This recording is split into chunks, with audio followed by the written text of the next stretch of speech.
సంవిధానము. భాగము 3. మౌలిక హక్కులు. కొన్ని శాసనముల వ్యావృత్తి. Article 31A. ఎస్టేటు మొదలగు వాటి అధ్యార్జన కొరకు నిబంధించు శాసనము వ్యావృత్తి.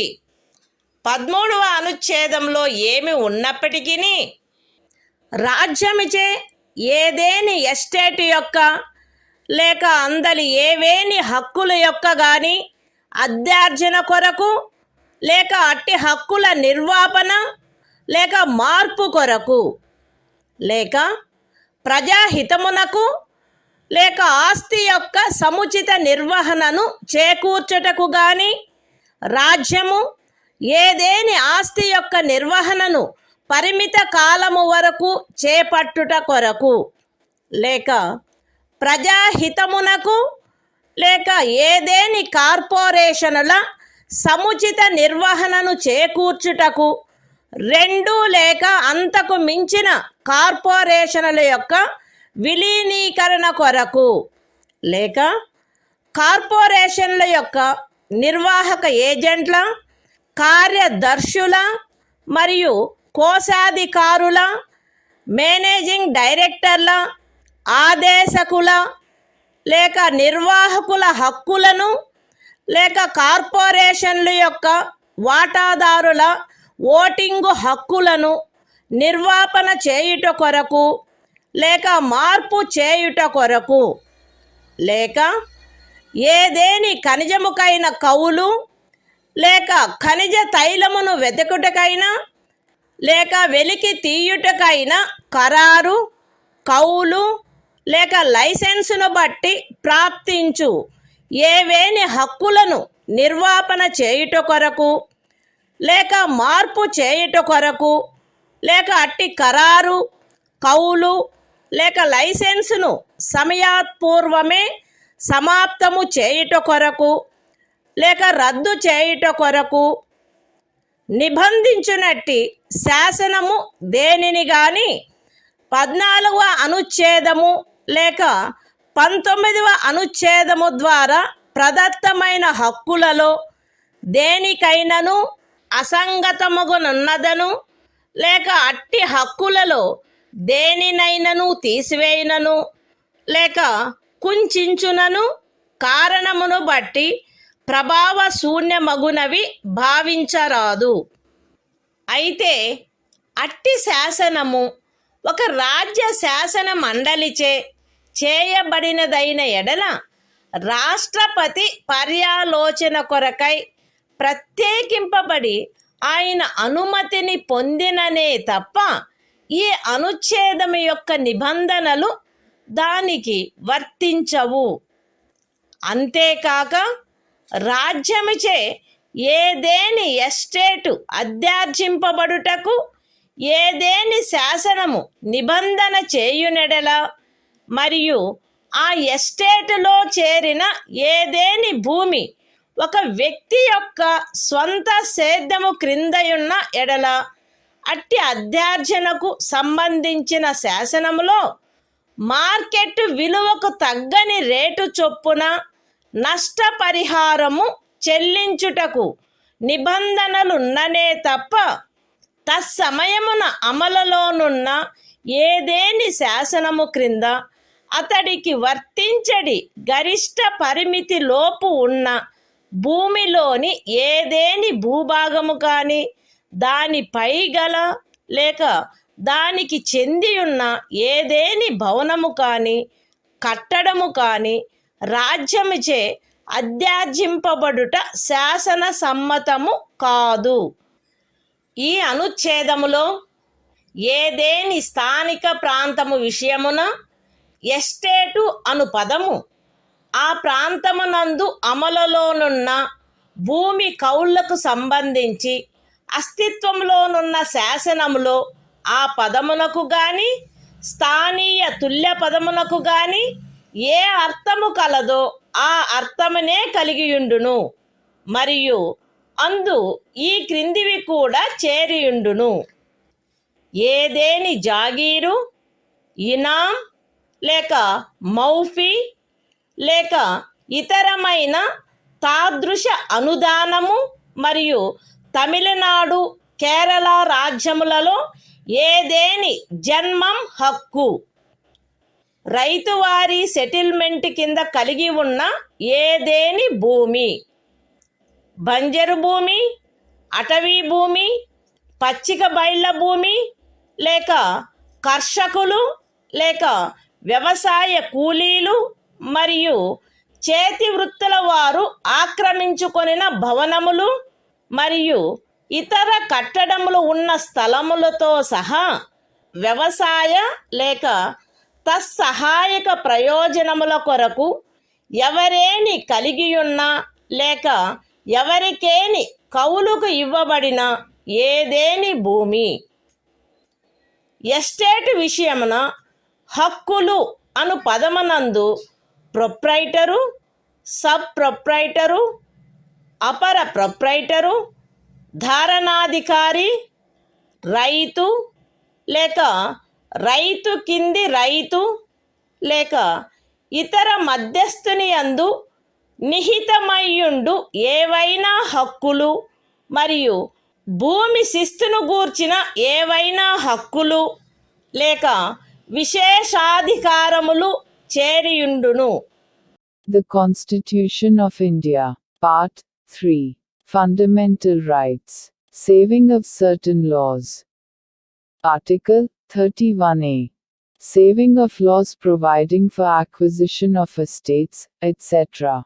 Notwithstanding anything contained in Article 13, no law providing for the acquisition by the state of any estate or of any rights therein, or the extinguishment or modification of any such rights, or the taking over of the management of any property by the state, for a limited period, either in the public interest, or in order to secure the proper management of the property, or the amalgamation of two or more corporations, either in the public interest, or in order to secure the proper management of any of the corporations, or the extinguishment or modification of any rights of managing agents, secretaries and treasurers, managing directors, or managers of corporations, or of any voting rights of shareholders thereof,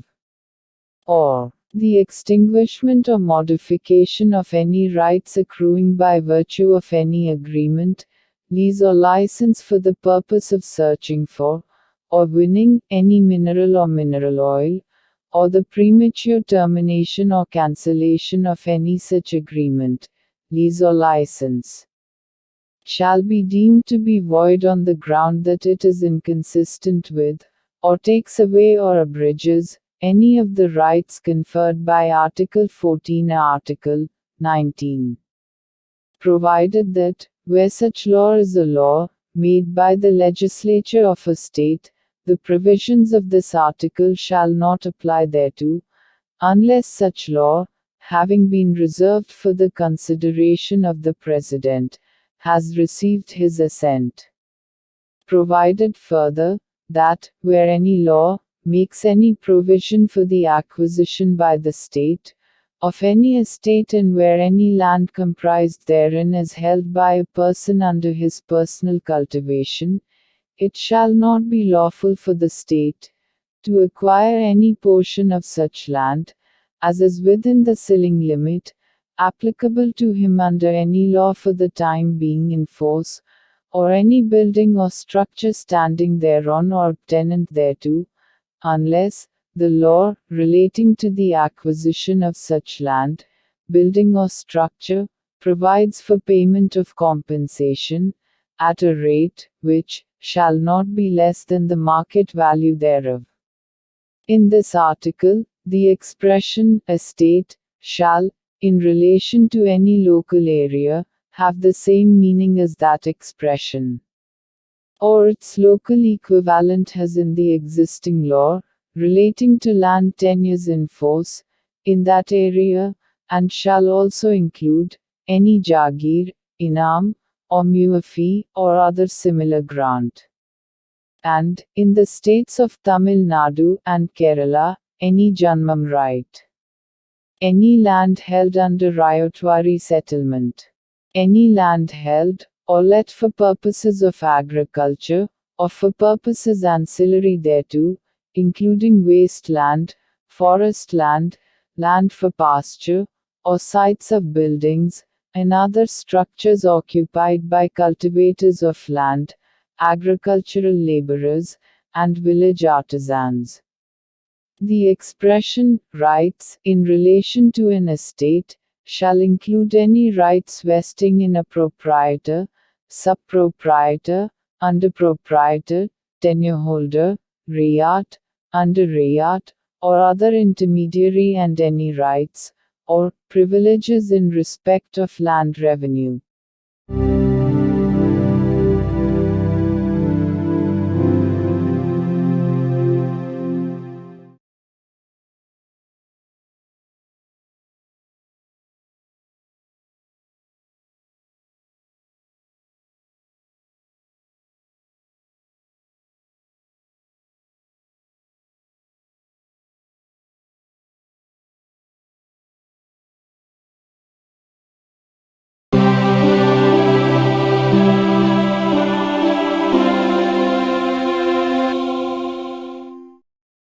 భారత సంవిధానము భాగము 3 మౌలిక హక్కులు.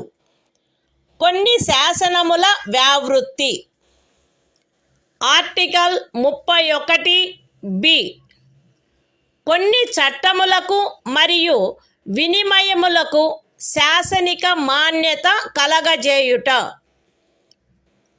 31 అనుచ్ఛేదములో గల నిబంధనల సాధారణతకు భంగము కలగకుండా 9వ అనుసూచిలో నిర్దిష్టపరచబడిన ఏవేని చట్టములు, నియమములు, వాటి యొక్క ఏవేని నిబంధనలు, అట్టి చట్టము, నియమము లేక నిబంధనను ఈ భాగంలోని ఏవేని నిబంధనల ద్వారా ప్రదత్తమైన ఏవేని హక్కులకు అసంగతముగా నున్నదను, లేక ఆ హక్కులలో దేనినైనను తీసివేయుచున్నదను, లేక కుంచుచున్నదను ఆధారముపై ప్రభావశూన్యమైనదని గాని, ఎప్పుడైనను ప్రభావశూన్యమై యుండినదని గాని భావించరాదు.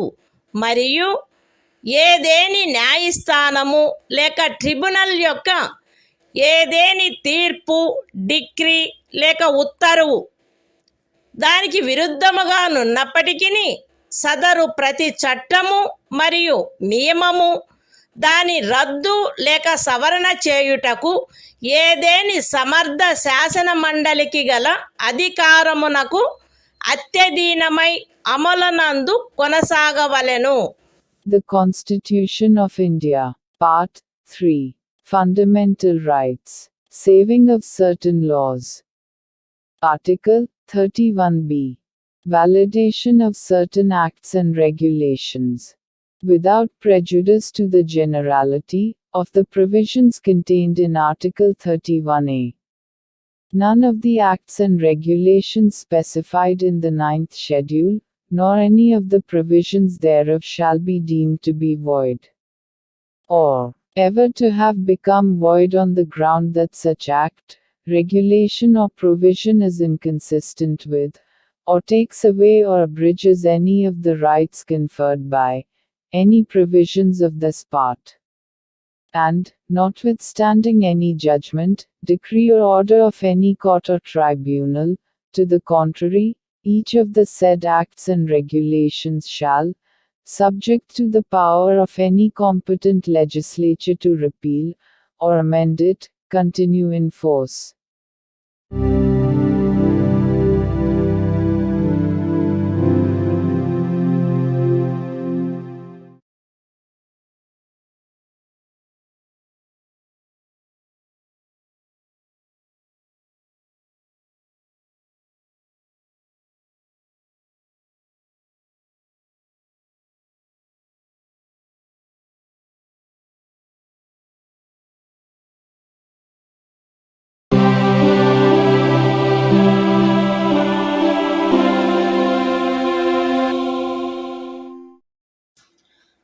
భారత సంవిధానము భాగము 3 మౌలిక హక్కులు.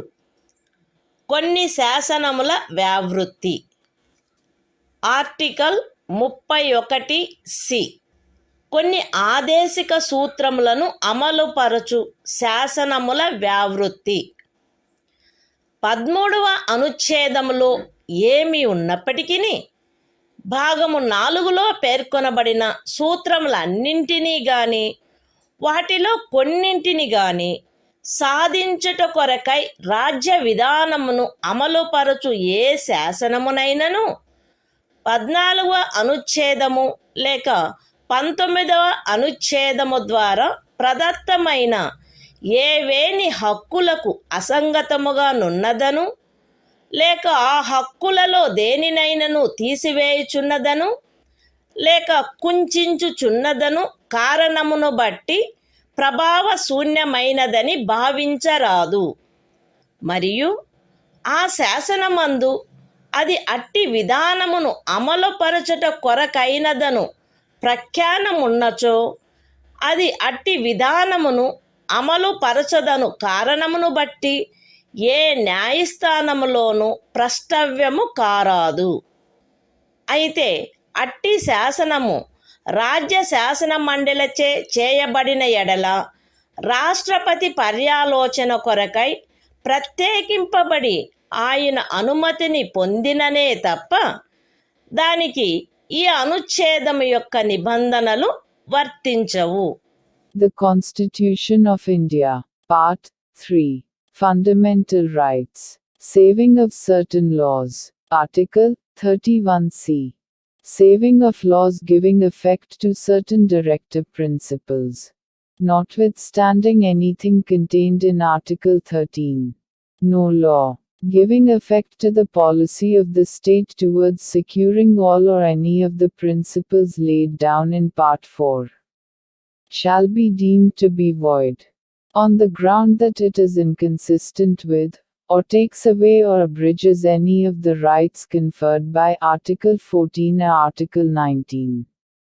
And no law, containing a declaration that it is for giving effect to such policy, shall be called in question in any court, on the ground that it does not give effect to such policy, provided that, where such law is made by the legislature of a state, the provisions of this article shall not apply thereto, unless such law, having been reserved for the consideration of the President, has received his assent.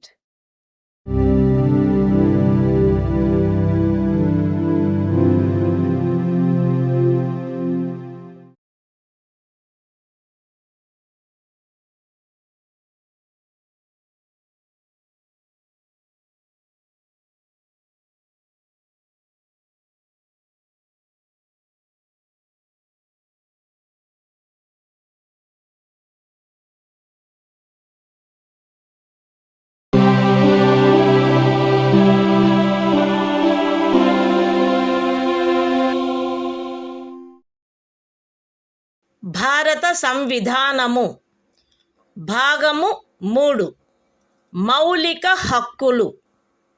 సంవిధానిక ప్రత్యుపాయములకు హక్కు.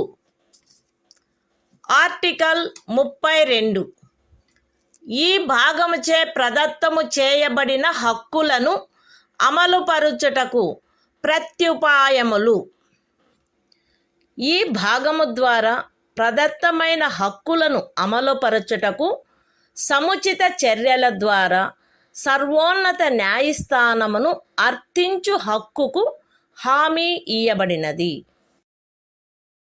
ఈ భాగము ద్వారా ప్రదత్తమైన ఏవేని హక్కులను అమలుపరచుట కొరకు ఆదేశములను లేక ఉత్తర్వులను లేక బందీ ప్రత్యక్ష హెబియస్ కార్పస్, పరమాదేశ మాండమస్, ప్రతిషేధ ప్రొహిబిషన్, అధికార పృచ్ఛ కోవారెంటు మరియు ఉత్ప్రేషణ సర్ష్యోరారి స్వభావము గల రిట్లతో సహా అధిలేఖలను వీటిలో సముచితమైన దానిని జారీ చేయుటకు సర్వోన్నత న్యాయస్థానము అధికారము కలిగియుండును.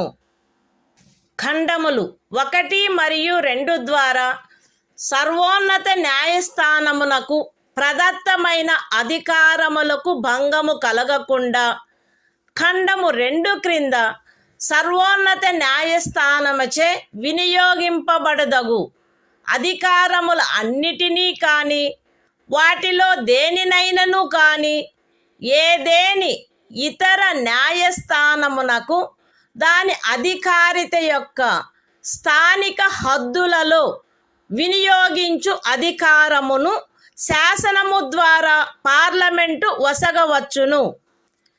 ఈ అనుచ్ఛేదముచే హామీ ఇయ్యబడిన హక్కు ఈ సంవిధానముచే అన్యదా నిబంధింపబడినట్లు తప్ప suspend చేయబడరాదు. The Constitution of India, Part 3. Fundamental Rights. Right to constitutional remedies.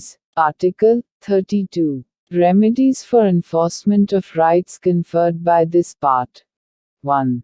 The right to move the Supreme Court, by appropriate proceedings for the enforcement of the rights conferred by this part, is guaranteed.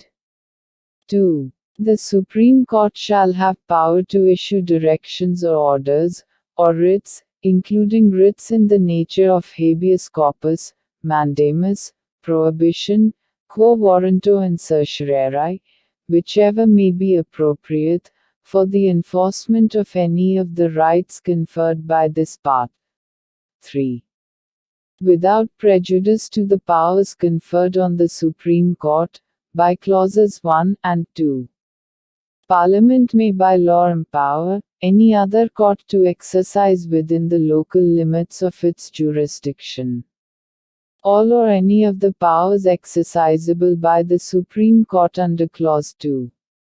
4. The right guaranteed by this article shall not be suspended, except as otherwise provided for by this Constitution.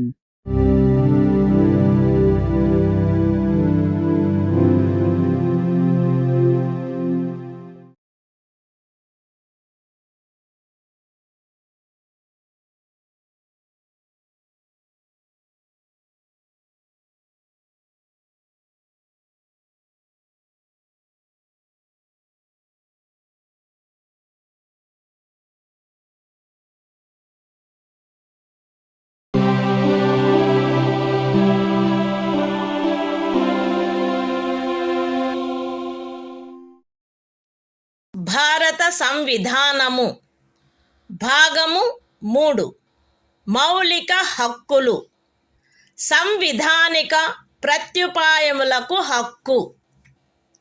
Article 33.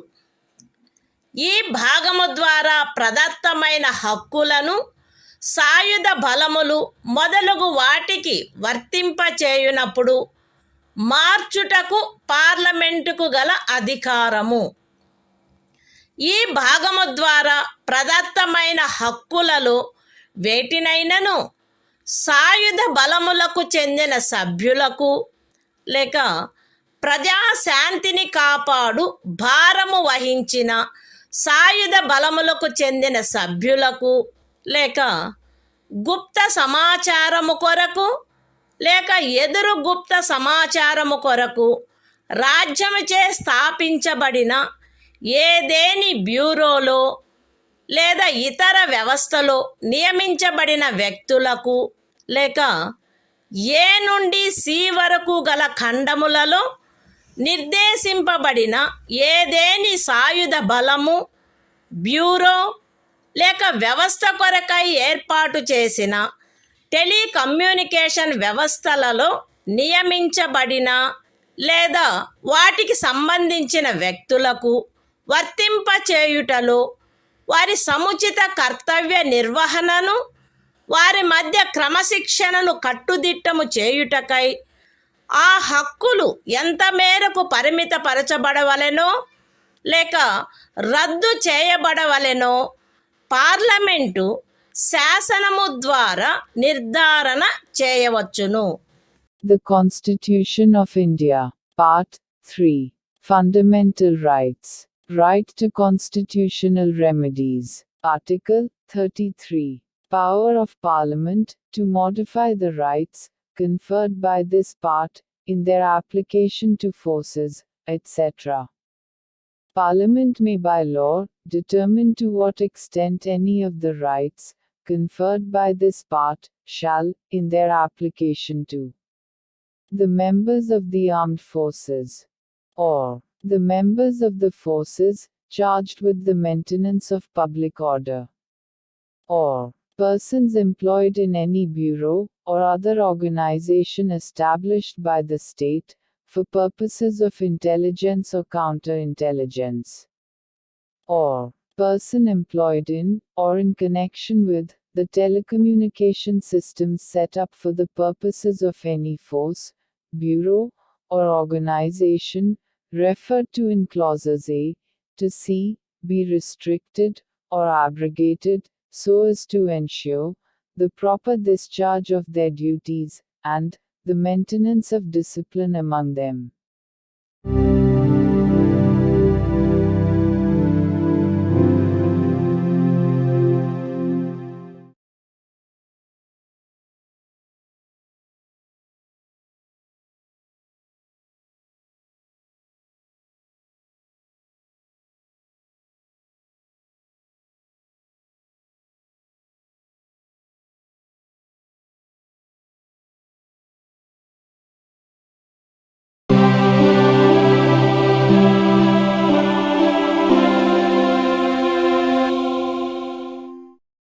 భారత సంవిధానము భాగము 3 మౌలిక హక్కులు.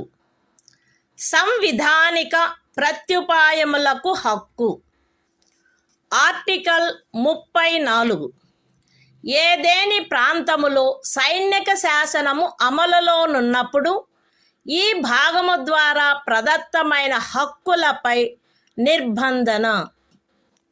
ఈ భాగమునందు పూర్వగామి నిబంధనలలో ఏమి ఉన్నప్పటికీ భారతదేశ రాజ్యక్షేత్రములోని ఏదేని ప్రాంతములో సైనిక శాసనము అమలులో ఉండి ఉన్నచో సంఘము యొక్క లేక ఒక రాజ్యము యొక్క సేవలోనున్న ఎవరేని వ్యక్తి అచట శాంతిని కాపాడుటకు లేక తిరిగి నెలకొల్పుటకు సంబంధించి చేసిన ఏదేని కార్యమును గూర్చి పార్లమెంటు శాసనము ద్వారా అతనికి క్షతిపూర్తి చేయవచ్చును, లేక అట్టి ప్రాంతంలో సైనిక శాసనము క్రింద చేయబడిన ఏదేని దండనోత్తర్వును, విధించబడిన ఏదేని శిక్షను, ఉత్తర్వు చేయబడిన సమపహరణను, లేక చేసిన ఏదేని ఇతర కార్యమును మాన్యమునర్చవచ్చును.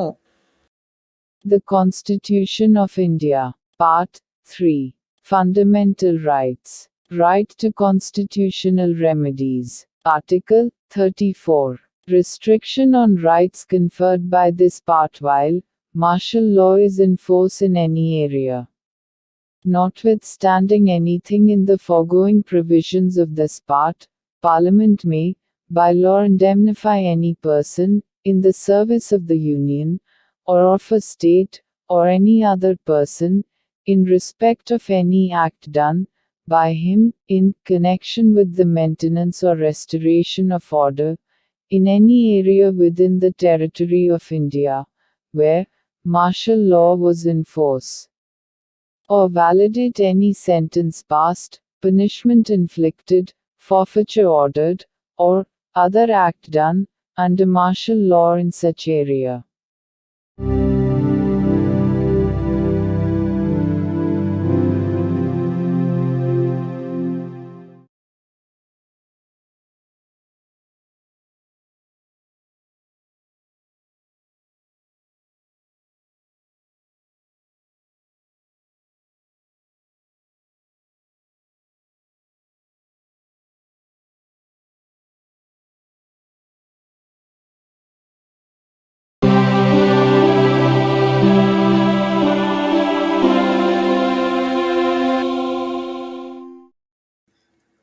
భారత సంవిధానము. భాగము 3. మౌలిక హక్కులు. సంవిధానిక ప్రత్యుపాయములకు హక్కు. ఆర్టికల్ 35. ఈ భాగము యొక్క నిబంధనలను అమలుపరుచుటకు శాసన నిర్మాణము. ఈ సంవిధానమునందేమున్నప్పటికీ 16వ అనుచ్ఛేదము యొక్క ఖండము 3, 32వ అనుచ్ఛేదము యొక్క ఖండము 3, 33వ మరియు 34వ అనుచ్ఛేదముల క్రింద పార్లమెంటు చేయు శాసనము ద్వారా నిబంధింపబడదగిన విషయములలో దేనిని గూర్చి అయినను శాసనములను చేయుటకు మరియు ఈ భాగము క్రింద అపరాధములుగా ప్రఖ్యానించబడిన కార్యములకు శిక్షను విహితము చేయుట కొరకైన శాసనములను చేయుటకు పార్లమెంటు అధికారము కలిగియుండును. రాజ్య శాసన మండలి ఆ అధికారమును కలిగియుండదు. మరియు పార్లమెంటు ఈ సంవిధాన ప్రారంభమునకు పిమ్మట వీలైనంత త్వరితముగా ఉపఖండము 2లో నిర్దేశించబడిన కార్యములకు శిక్షను విహితము చేయుటకు శాసనములను చేయవలయును. ఖండము ఏ యొక్క ఉపఖండము 1లో నిర్దేశింపబడిన ఏదేని విషయమును గూర్చినదైనా లేక ఆ ఖండము యొక్క ఉపఖండము 2లో నిర్దేశించబడిన కార్యమునకు దేనికైనను శిక్షను నిబంధించునదై ఈ సంవిధాన ప్రారంభమునకు అవ్యవహిత పూర్వము భారతదేశ రాజ్య క్షేత్రమునందు అమలులోనున్న ఏదేని శాసనము అందలి నిబంధనలకును 372వ అనుచ్ఛేదము క్రింద దాని యందు చేయబడు అనుకూలానుసరణకును మరియు మార్పులకును అత్యధీనమై పార్లమెంటుచే మార్పు లేక రద్దు లేక సవరణ చేయబడు వరకు అమలునందు కొనసాగవలెను. విశదీకరణ. ఈ అనుచ్ఛేదమునందు అమలులోనున్న శాసనము అను పదబంధము 372వ అనుచ్ఛేదములో ఆ పదబంధమునకు ఏ అర్థము కలదో ఆ అర్థమునే కలిగియుండును. The Constitution of India, Part 3. Fundamental Rights. Right to constitutional remedies. Article 35. Legislation to give effect to the provisions of this part. Notwithstanding anything in this Constitution, Parliament shall have, and the legislature of a state shall not have, power to make laws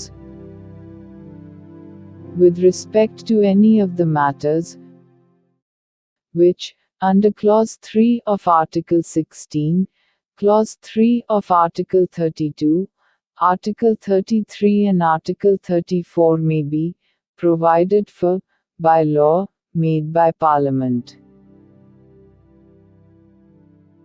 and for prescribing punishment for those acts which are declared to be offences under this part. And Parliament shall, as soon as may be after the commencement of this Constitution, make laws for prescribing punishment for the acts referred to in subclause 2. Any law in force immediately before the commencement of this Constitution in the territory of India with respect to any of the matters referred to in subclause 1 of Clause A, or providing for punishment for any act referred to in subclause 2 of that clause shall, subject to the terms thereof, and to any adaptations and modifications that may be made therein, under Article 372, continue in force until altered, or repealed, or amended, by Parliament. Explanation. In this article, the expression, law in force, has the same meaning as in Article 372.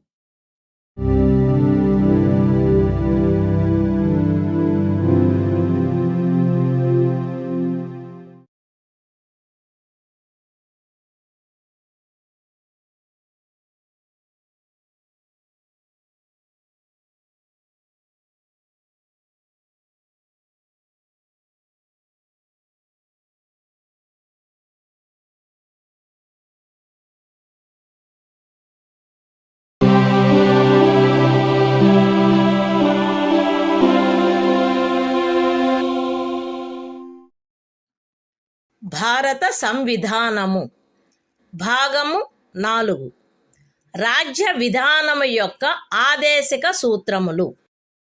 Article 36. ఈ భాగంలో సందర్భము అన్యదా అపేక్షించననే తప్ప రాజ్యము అను పదము భాగము 3లో ఆ పదమునకు ఏ అర్థము కలదో ఆ అర్థమునే కలిగియుండును. The Constitution of India, Part 4. Directive Principles of State Policy. Article 36. Definition. In this part, unless the context otherwise requires, the state has the same meaning as in Part 3.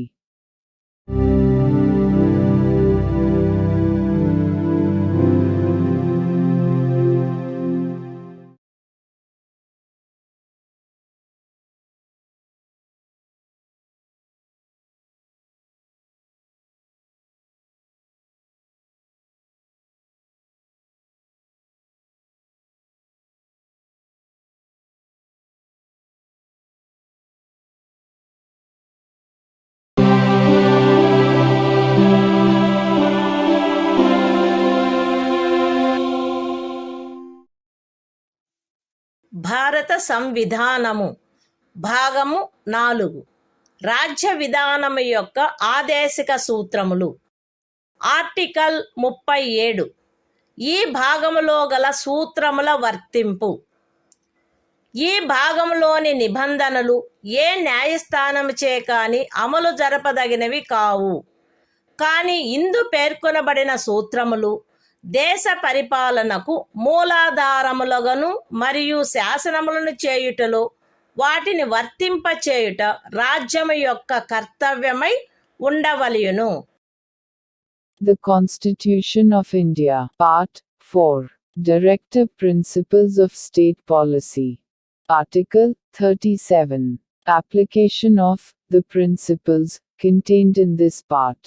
The provisions contained in this part shall not be enforceable by any court.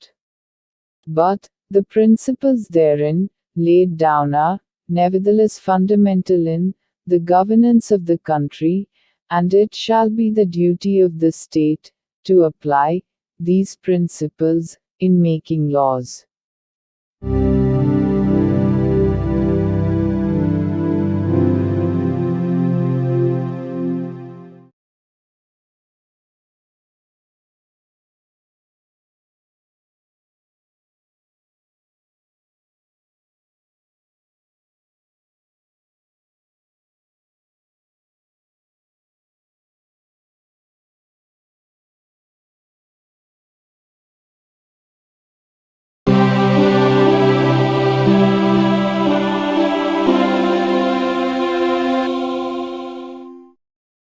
భారత సంవిధానము భాగము 4 రాజ్య విధానము యొక్క ఆదేశిక సూత్రములు.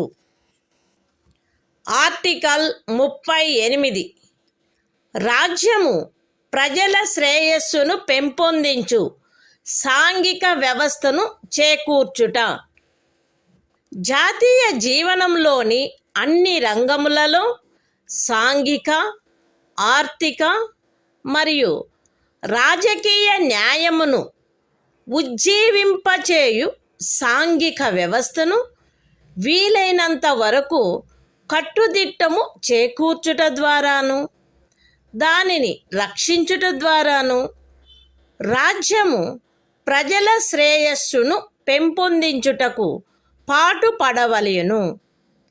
రాజ్యము ప్రత్యేకించి రాబడిలో అసమానతలను తగ్గించుటకు పాటుపడవలెను మరియు విభిన్న ప్రాంతములందు నివసించుచున్న లేక విభిన్న వృత్తులను చేపట్టిన వ్యక్తుల మధ్య మాత్రమే కాకుండా ప్రజావర్గముల మధ్య కూడా హోదా, సౌకర్యములు మరియు అవకాశములందు అసమానతలను తొలగించుటకు ప్రయత్నించవలెను.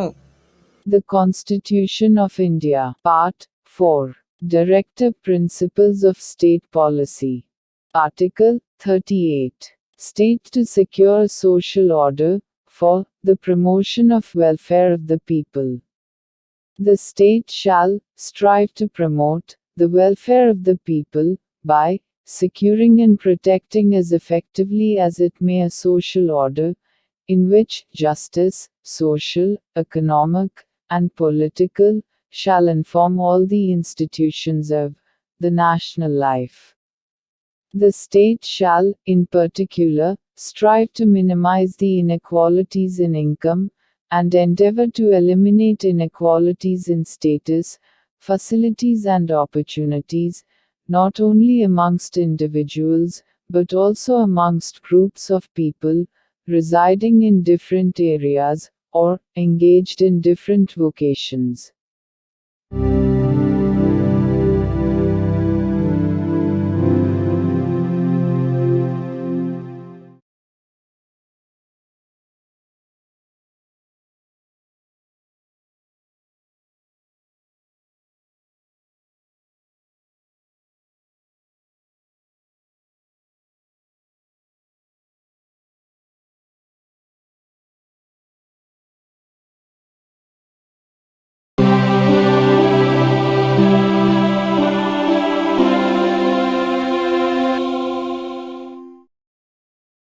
భారత సంవిధానము భాగము 4 రాజ్య విధానము యొక్క ఆదేశిక సూత్రములు. ఆర్టికల్ 39 రాజ్యము అనుసరించవలసిన కొన్ని విధాన సూత్రములు. రాజ్యము ఈ క్రింది వాటిని చేకూర్చుటకై ప్రత్యేకించి తన విధానమును రూపొందించవలెను. అవేవనగా స్త్రీ పురుష భేదము లేకుండా పౌరులు తగిన జీవనోపాధి సాధనములకు హక్కు కలిగియుండుట, జనులందరి ఉమ్మడి మేలును అత్యుత్తముగా సమకూర్చునట్లు సమాజపు భౌతిక వనరుల సామ్యమును మరియు నియంత్రణను పంపిణీ చేయుట, ఆర్థిక వ్యవస్థ యొక్క ప్రవృత్తి వలన జనసామాన్యమునకు హానికరమగునట్లుగా ఐశ్వర్యము, ఉత్పాదన సాధనములు కేంద్రీకృతము కాకుండుట, స్త్రీ పురుషులు ఉభయులకు సమానమైన పనికి సమానమైన వేతనము లభించుట, స్త్రీ పురుష కార్మికుల ఆరోగ్యము, శరీర దారుఢ్యము మరియు పిల్లల సుకుమారత్వము దురుపయోగము చేయబడుకుండుట మరియు పౌరుల ఆర్థికావశ్యకత వలన తమ వయస్సునకు లేక శరీర దారుఢ్యమునకు సరిపడని పనులలో చేరుటకు బలవంత పెట్టకుండుట, పిల్లలకు ఆరోగ్యకరమైన రీతిలో గౌరవప్రదమైన మరియు స్వేచ్ఛాయుతమైన పరిస్థితులలో అభివృద్ధి చెందు అవకాశములను మరియు సౌకర్యములను కల్పించుట మరియు బాల్య యవనములను శోషణ నుండి మరియు నైతిక మరియు భౌతిక పరిత్యజనము నుండి కాపాడుట. The Constitution of India, Part 4, Directive Principles of State Policy. Article 39. Certain principles of policy to be followed by the state. The state shall, in particular, direct its policy towards securing a. that the citizens, men and women equally, have the right to an adequate means of livelihood. b. that the ownership and control of the material resources of the community are so distributed as best to subserve the common good. c. that the operation of the economic system does not result in the concentration of wealth and means of production to the common detriment. d. that there is equal pay for equal work for both men and women. a. that the health and strength of workers, men and women, and the tender age of children are not abused, and that citizens are not forced by economic necessity to enter avocations unsuited to their age or strength. F. That children are given opportunities and facilities to develop in a healthy manner and in conditions of freedom and dignity, and that childhood and youth are protected against exploitation and against moral and material abandonment.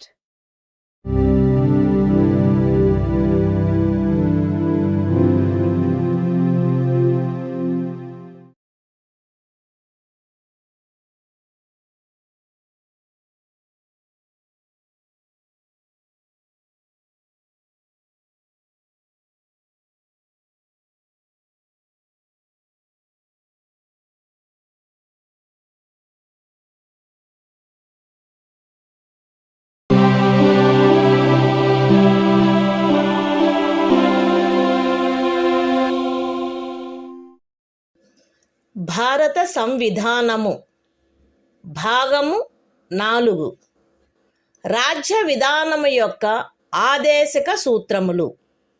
Article 39A సమాన న్యాయము, ఉచిత న్యాయవాద సహాయము.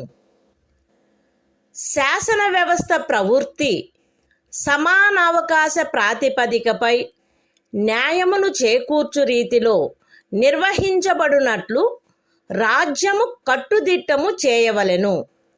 మరియు ప్రత్యేకముగా ఏ పౌరునికైనను ఆర్థిక లేక ఇతర అసక్తతల కారణమున న్యాయమును పొందు అవకాశములు అలభ్యము కాకుండునట్లు కట్టుదిట్టము చేయుటకై తగిన శాసన నిర్మాణమును లేక పథకముల ద్వారా గాని ఏదేని ఇతర విధముగా గాని ఉచిత న్యాయవాద సహాయమును సమకూర్చవలెను.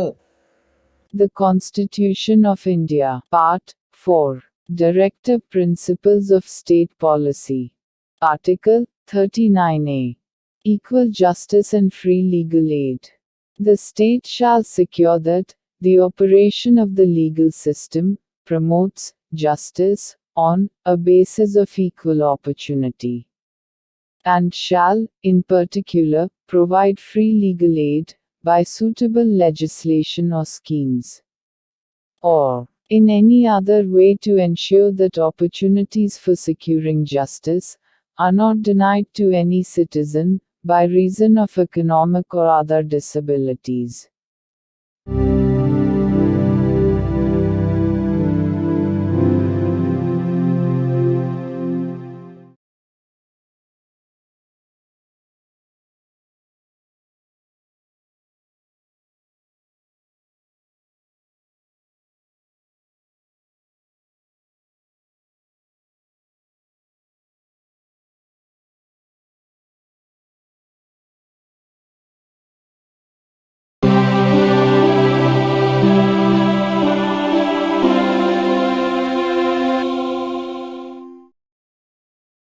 భారత సంవిధానము భాగము 4 రాజ్య విధానము యొక్క ఆదేశక సూత్రములు. ఆర్టికల్ 40 గ్రామ పంచాయతీల వ్యవస్థీకరణ.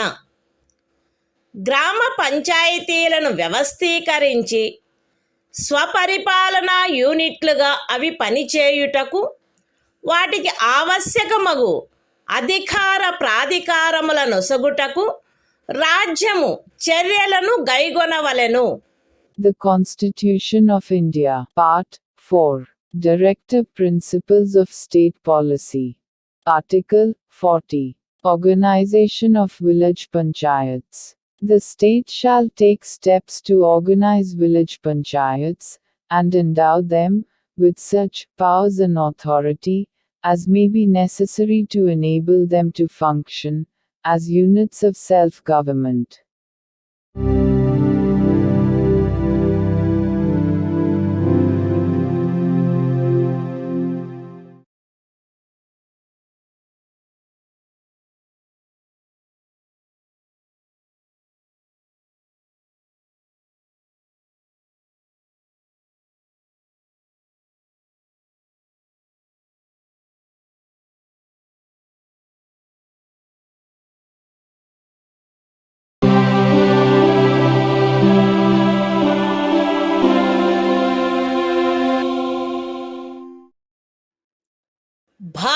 సంవిధానము భాగము 4 రాజ్య విధానము యొక్క ఆదేశక సూత్రములు.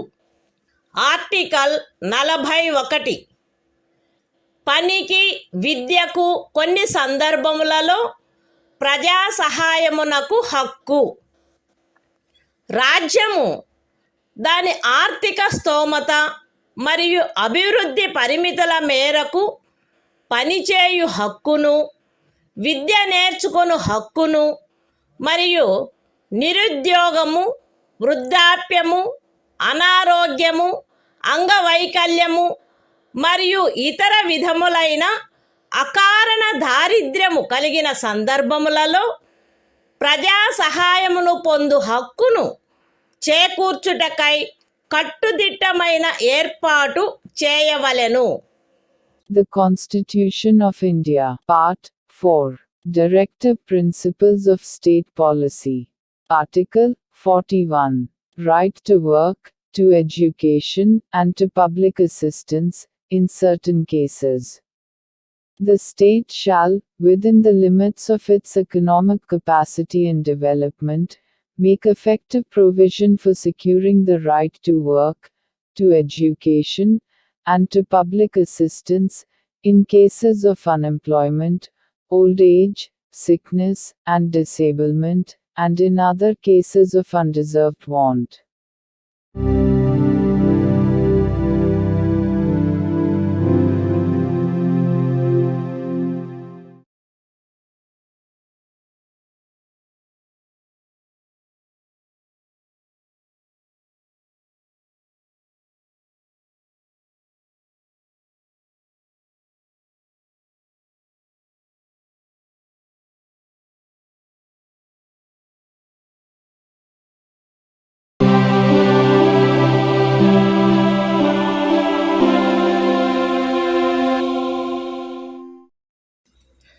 భారత సంవిధానము భాగము 4 రాజ్య విధానము యొక్క ఆదేశక సూత్రములు.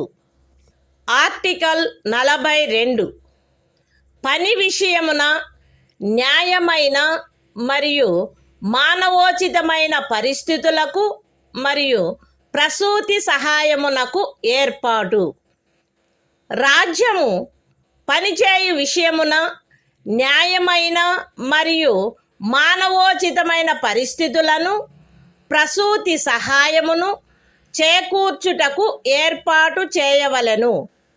The Constitution of India, Part 4, Directive Principles of State Policy. Article 42, Provision for just and humane conditions of work, and maternity relief.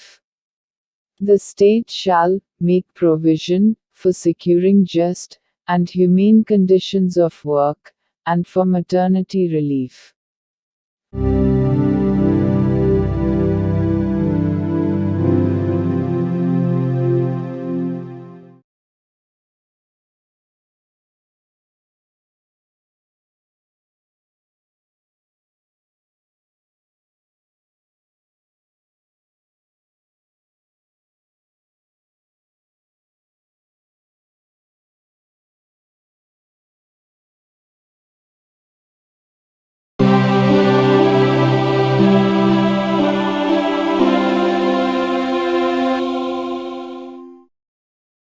భారత సంవిధానము భాగము 4 రాజ్య విధానము యొక్క ఆదేశక సూత్రములు.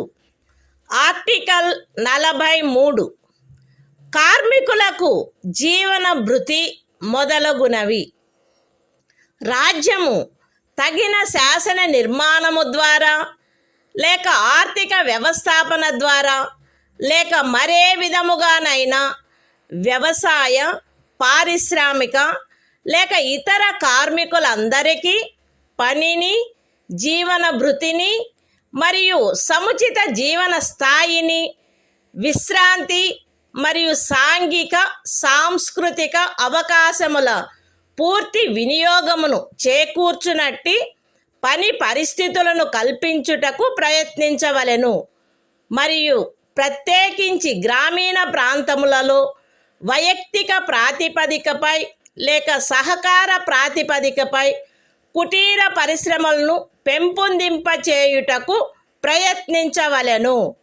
The Constitution of India, Part 4. Directive Principles of State Policy. Article 43. Living wage, etc., for workers.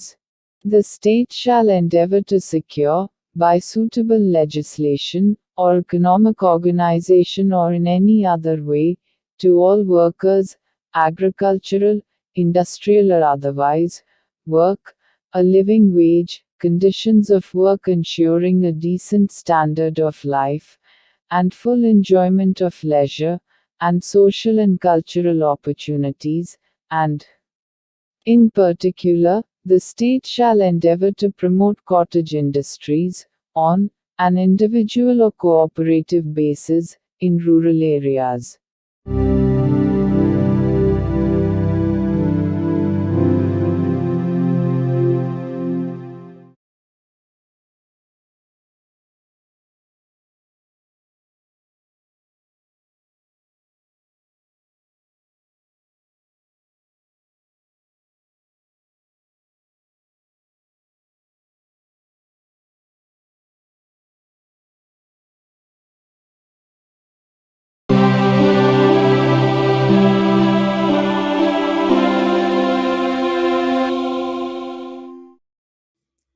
భారత సంవిధానము భాగము 4.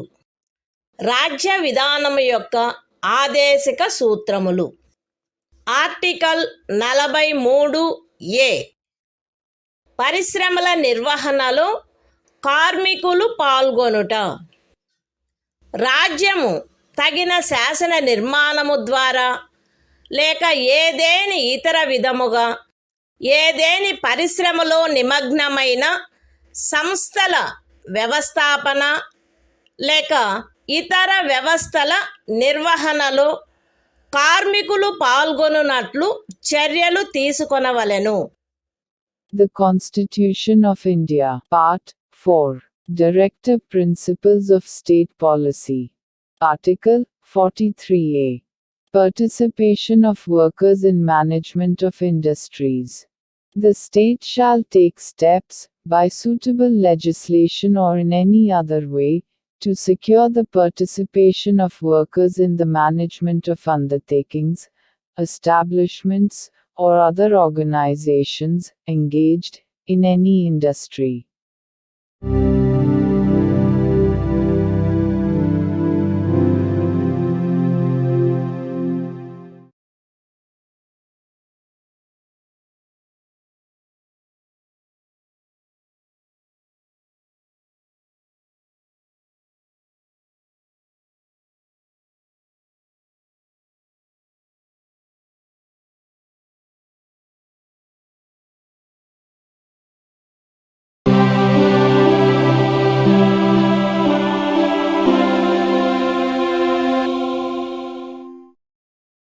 భారత సంవిధానము భాగము 4.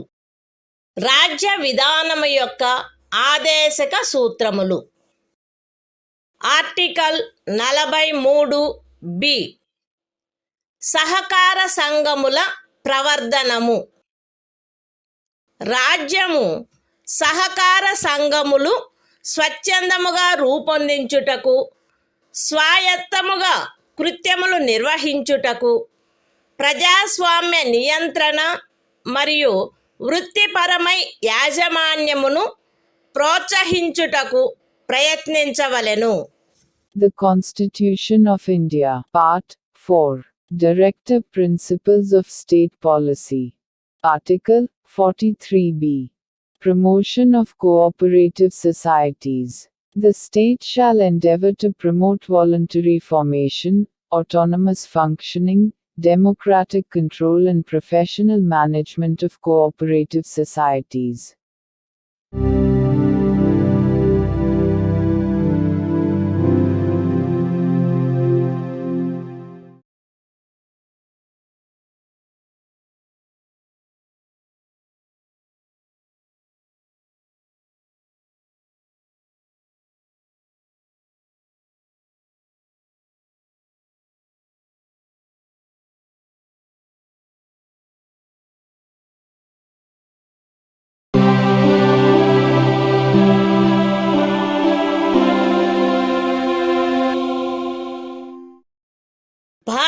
సంవిధానము భాగము 4 రాజ్య విధానము యొక్క ఆదేశిక సూత్రములు.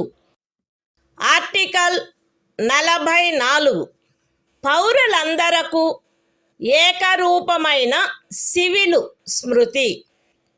భారతదేశ రాజ్య క్షేత్రమునంతటను పౌరులకు ఏకరూపమైన సివిల స్మృతిని చేకూర్చుటకు రాజ్యము ప్రయత్నించవలెను.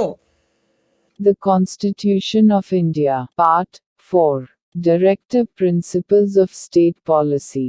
Article 44. Uniform Civil Code for the Citizens.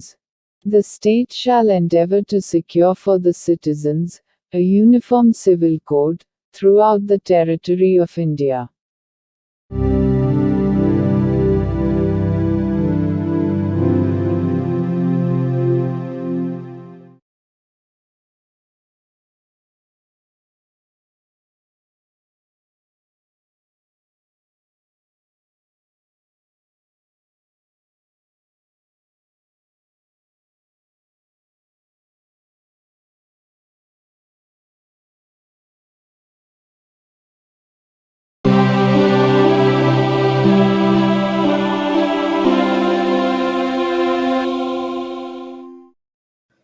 భారత సంవిధానము భాగము 4 రాజ్య విధానము యొక్క ఆదేశిక సూత్రములు.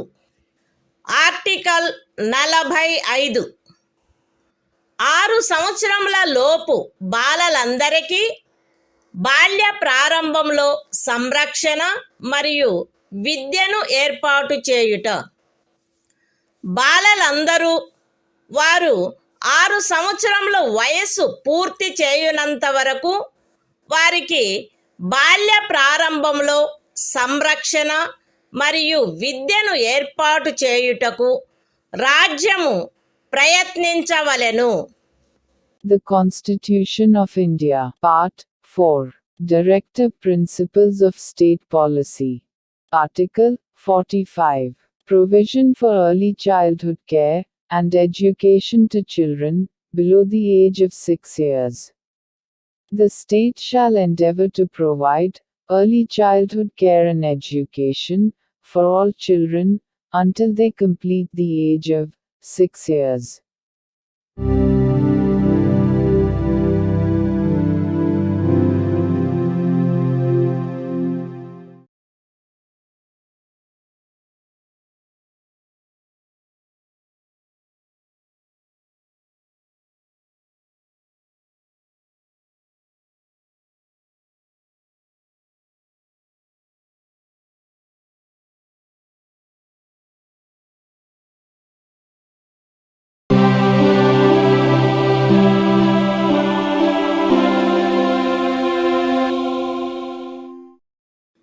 భారత సంవిధానము భాగము 4 రాజ్య విధానము యొక్క ఆదేశిక సూత్రములు.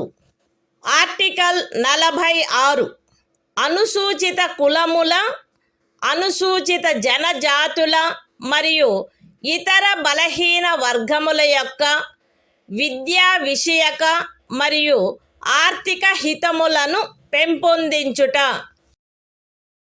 ప్రజలలో బలహీన వర్గముల, ప్రత్యేకించి అనుసూచిత కులముల మరియు అనుసూచిత జనజాతుల విద్యా విషయక మరియు ఆర్థిక హితమును రాజ్యము విశేష శ్రద్ధతో పెంపొందించవలెను మరియు సాంఘిక అన్యాయము నుండి సకల విధములగు శోషణల నుండి వారిని రక్షించవలెను.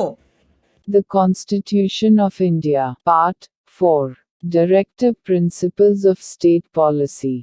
Article 46. Promotion of educational and economic interests of scheduled castes, scheduled tribes, and other weaker sections. The state shall promote with special care the educational and economic interests of the weaker sections of the people, and, in particular, of the scheduled castes and the scheduled tribes, and shall protect them from social injustice and all forms of exploitation.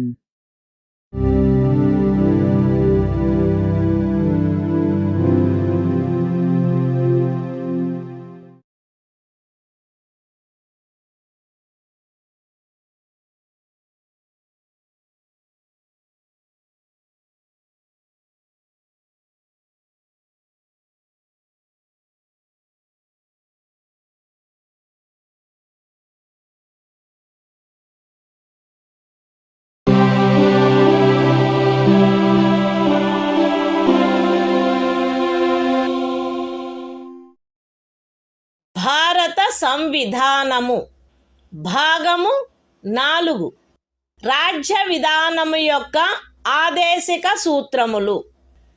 Article 47 ఆహార పుష్టి స్థాయిని, జీవన స్థాయిని పెంచుటలో మరియు ప్రజారోగ్యమును మెరుగుపరచుటలో రాజ్యము యొక్క కర్తవ్యము.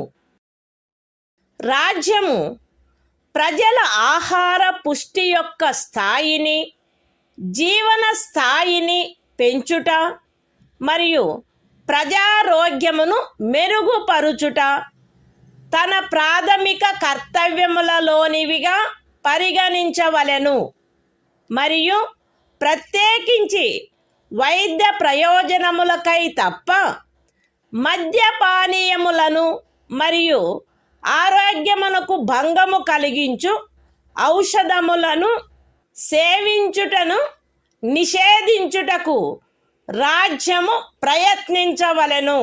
The Constitution of India, Part 4, Directive Principles of State Policy. Article 47. Duty of the state to raise the level of nutrition and the standard of living, and to improve public health. The state shall regard the raising of the level of nutrition and the standard of living of its people, and the improvement of public health, as among its primary duties, and, in particular, the state shall endeavor to bring about prohibition of the consumption, except for medicinal purposes, of intoxicating drinks and of drugs, which are injurious to health.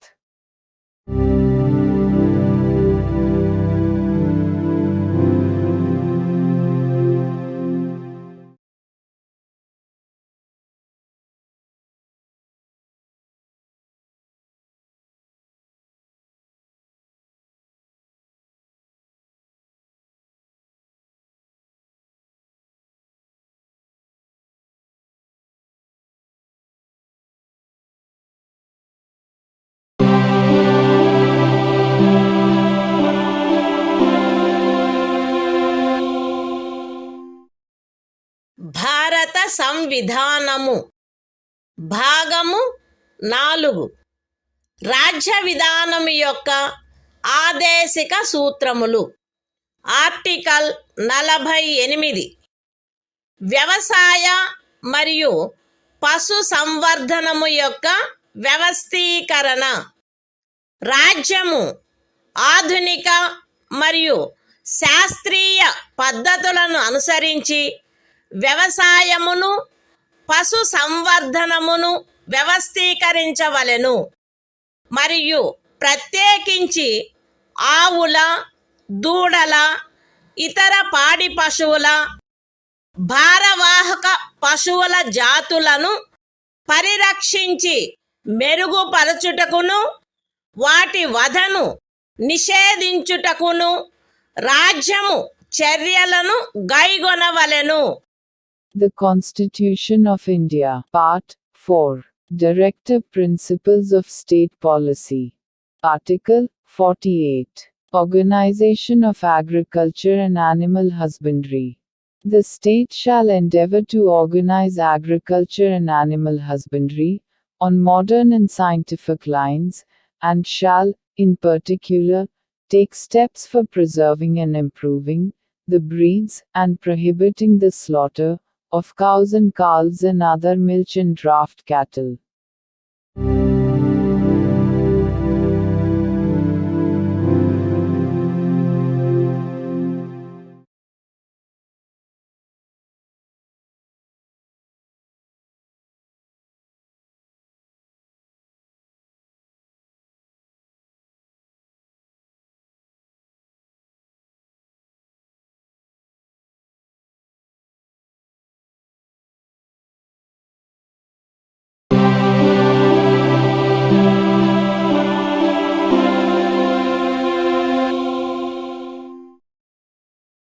భారత సంవిధానము భాగము 4 రాజ్య విధానము యొక్క ఆదేశిక సూత్రములు. Article 48 ఏ పరిసరముల రక్షణ మరియు అభివృద్ధి మరియు అడవుల వన్యప్రాణుల సంరక్షణ.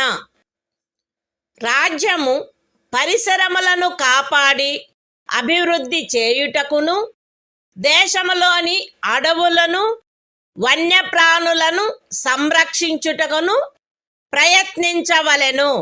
The Constitution of India, Part 4, Directive Principles of State Policy. Article 48A.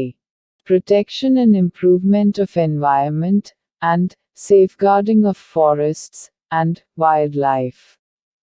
The state shall endeavor to protect and improve the environment, and to safeguard the forests and wildlife of the country.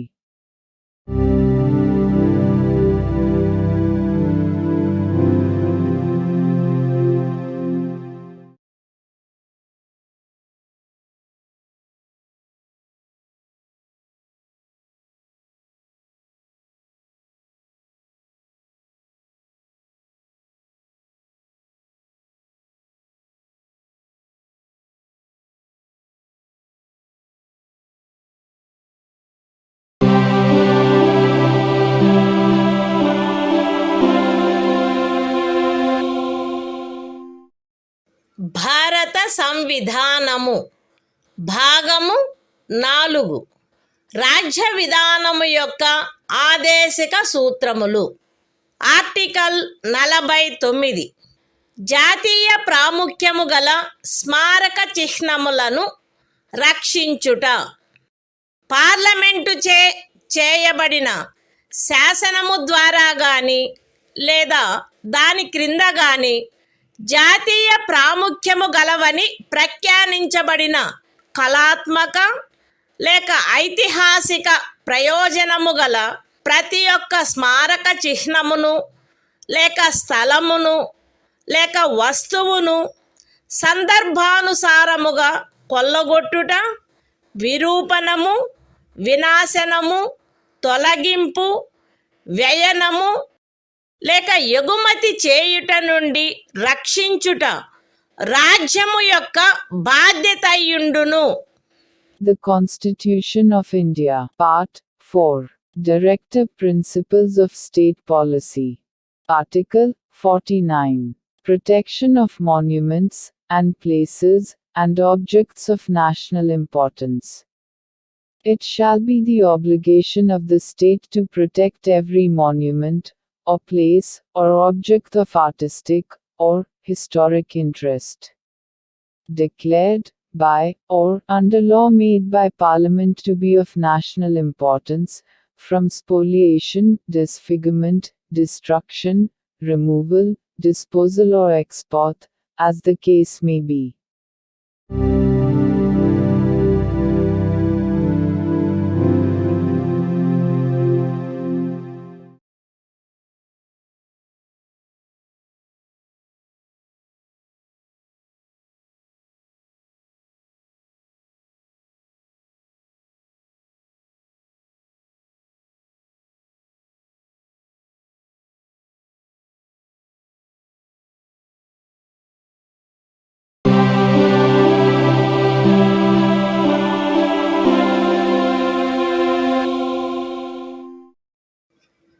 భారత సంవిధానము భాగము 4 రాజ్య విధానము యొక్క ఆదేశిక సూత్రములు.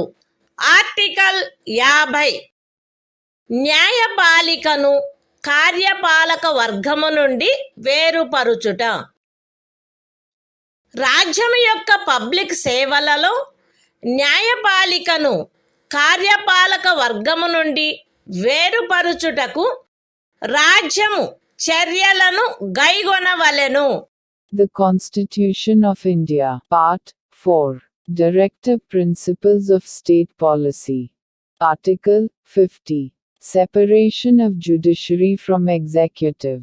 The state shall take steps to separate the judiciary from the executive, in the public services of the state.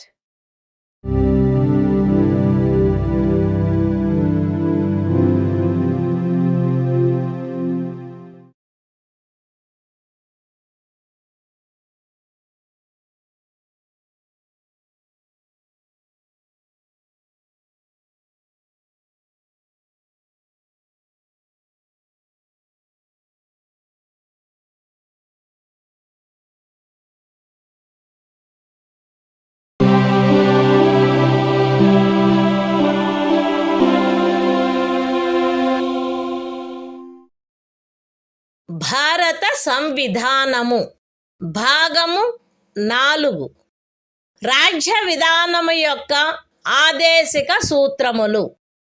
Article 51 అంతర్జాతీయ శాంతి భద్రతలను పెంపొందించుట. రాజ్యము ఈ క్రింది వాటికై ప్రయత్నించవలెను: అంతర్జాతీయ శాంతి భద్రతలను పెంపొందించుట, జాతుల మధ్య న్యాయమైన మరియు గౌరవప్రదమైన సంబంధములను నెలకొల్పుట, సువ్యవస్థిత ప్రజానీకముల పరస్పర వ్యవహారములందు అంతర్జాతీయ శాసనము పట్ల, సంధి బాధ్యతల పట్ల గౌరవమును పెంపొందించుట మరియు అంతర్జాతీయ వివాదముల పరిష్కారము మధ్యవర్తిత్వము ద్వారా జరుగుటను ప్రోత్సహించుట. The Constitution of India, Part 4, Directive Principles of State Policy. Article 51, Promotion of International Peace and Security. The state shall endeavor to a. Promote international peace and security. b. Maintain just and honorable relations between nations. c. Foster respect for international law and treaty obligations in the dealings of organized peoples with one another. And d. Encourage settlement of international disputes by arbitration.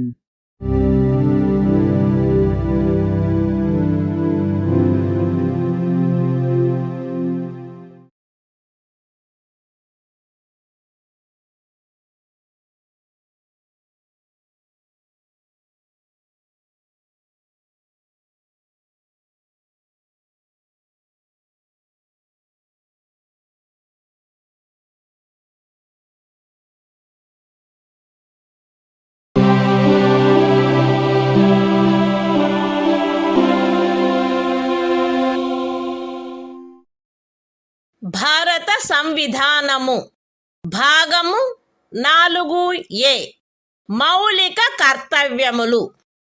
Article 51A ప్రతి భారత పౌరునికి సంవిధానమునకు కట్టుబడి ఉండుట మరియు దాని ఆదర్శములను, సంస్థలను, జాతీయ పతాకమును, జాతీయ గీతమును గౌరవించుట, జాతీయ స్వాతంత్ర పోరాటమునకు స్ఫూర్తినిచ్చిన ఉన్నతాదర్శములను జ్ఞప్తి అందించుకొని వాటిని పాటించుట, భారతదేశ సార్వభౌమతను, ఐక్యతను మరియు అఖండతను సమర్థించి కాపాడుట, దేశమును రక్షించుట మరియు కోరినప్పుడు జాతీయ సేవ చేయుట, భారత ప్రజలందరి మధ్య మత, భాష మరియు ప్రాంతము లేక వర్గ వైవిధ్యముల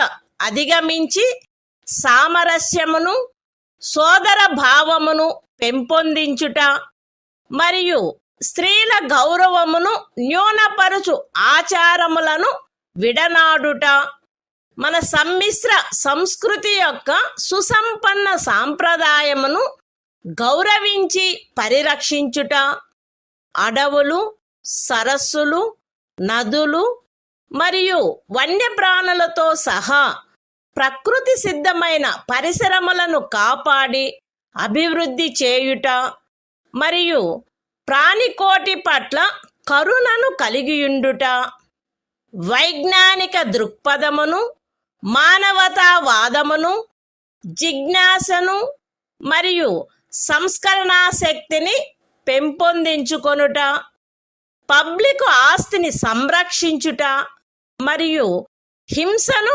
విడనాడుట, దేశ ప్రజల కృషి మరియు సాధనముల ఉన్నత స్థాయిలను నిరంతరం అందుకొనున్నట్లుగా వ్యష్టి మరియు సమష్టి కార్యరంగములన్నింటిలో శ్రేష్టతకై పాటుపడుట, తల్లి, తండ్రి లేక సంరక్షకుడు 6 మరియు 14 సంవత్సరముల మధ్య వయసు కలిగిన తమ పిల్లలకు లేక పోషితునికి విద్యావకాశములను కలగచేయుట కర్తవ్యమై ఉండవలెను.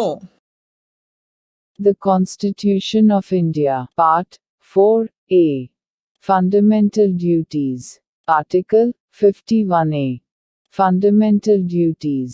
It shall be the duty of every citizen of India to abide by the Constitution and respect its ideals and institutions, the national flag and the national anthem. B. To cherish and follow the noble ideals which inspired our national struggle for freedom. C. To uphold and protect the sovereignty, unity and integrity of India. D. To defend the country and render national service when called upon to do so. A. To promote harmony and the spirit of common brotherhood amongst all the people of India, transcending religious, linguistic and regional or sectional diversities. To renounce practices derogatory to the dignity of women. F. To value and preserve the rich heritage of our composite culture. G. To protect and improve the natural environment, including forests, lakes, rivers and wildlife, and to have compassion for living creatures. H. To develop the scientific temper, humanism, and the spirit of inquiry and reform. I. To safeguard public property and to abjure violence. J. To strive towards excellence in all spheres of individual and collective activity, so that the nation constantly rises to higher levels of endeavor and achievement. K. Who is a parent or guardian, to provide opportunities for education to his child, or, as the case may be, what between the age of 6 and 14 years.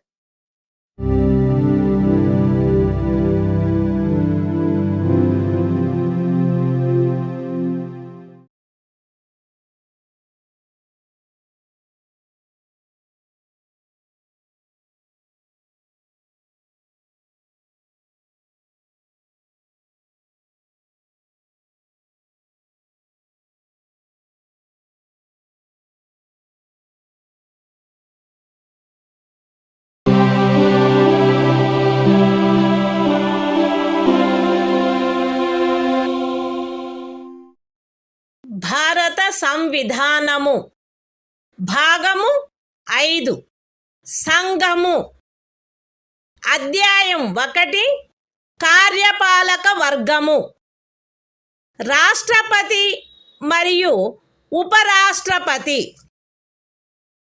Article 52 భారత రాష్ట్రపతి భారతదేశమునకు ఒక రాష్ట్రపతి ఉండవలెను.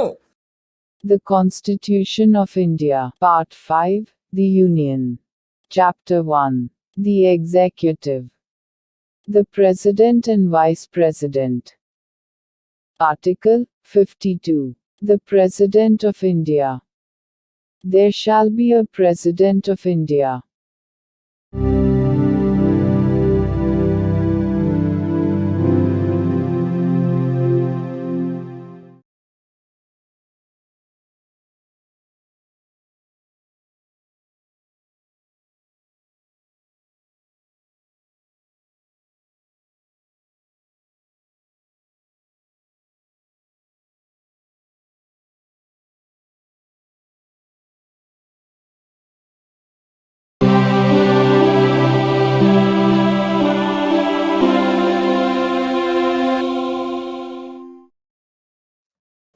భారత సంవిధానము భాగము 5 సంఘము అధ్యాయము 1 కార్యపాలక వర్గము రాష్ట్రపతి మరియు ఉపరాష్ట్రపతి ఆర్టికల్ 53 సంఘము యొక్క కార్యపాలకాధికారము సంఘము యొక్క కార్యపాలకాధికారము రాష్ట్రపతి యందు నిహితమై ఉండవలెను.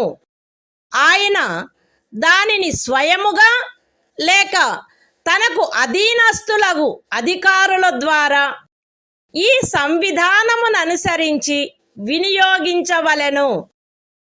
పూర్వగామి నిబంధన యొక్క సాధారణతకు భంగము కలగకుండా సంఘము యొక్క రక్షణ బలములపై సర్వాధిపత్యము రాష్ట్రపతి యందు నిహితమై ఉండవలెను మరియు దాని వినియోగము శాసనము ద్వారా క్రమబద్ధము చేయబడవలెను.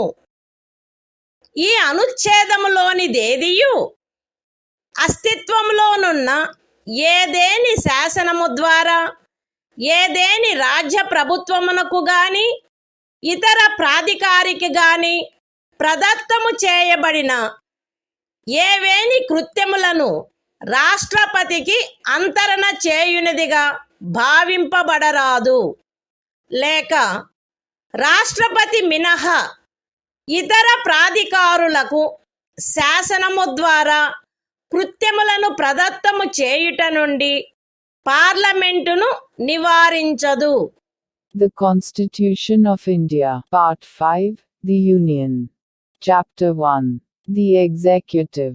The President and Vice President. Article 53. Executive Power of the Union. 1. The executive power of the Union shall be vested in the President, and shall be exercised by him, either directly, or through officers, subordinate to him, in accordance with this Constitution. 2. Without prejudice to the generality of the foregoing provision, the supreme command of the defense forces of the Union shall be vested in the President, and the exercise thereof shall be regulated by law. 3. Nothing in this article shall be deemed to transfer to the President any functions conferred by any existing law on the government of any state, or other authority, or prevent Parliament from conferring by law functions on authorities other than the President.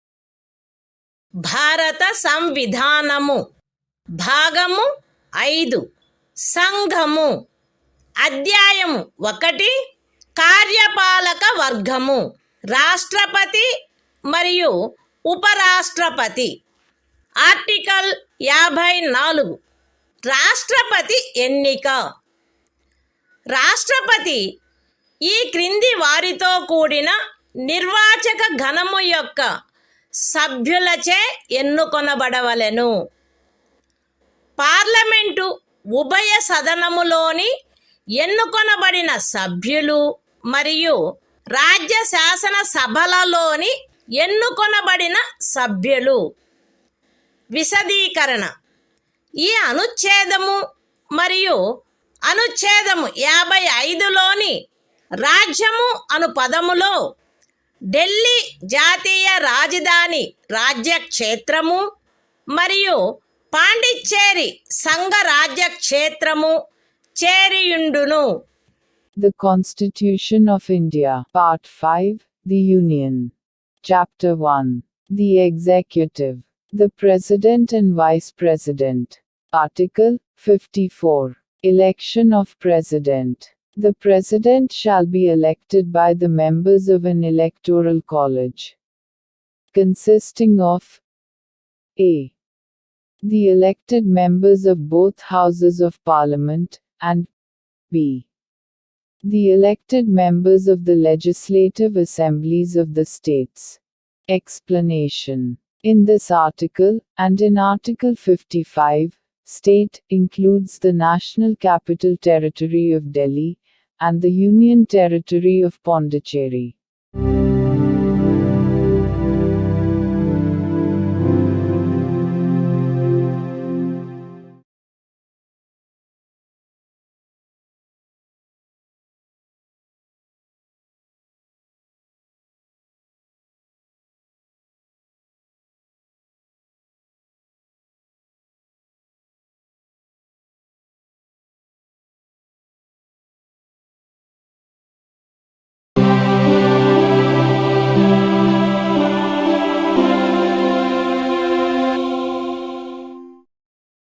భారత సంవిధానము భాగము 5 సంఘము అధ్యాయము 1 కార్యపాలక వర్గము రాష్ట్రపతి మరియు ఉపరాష్ట్రపతి.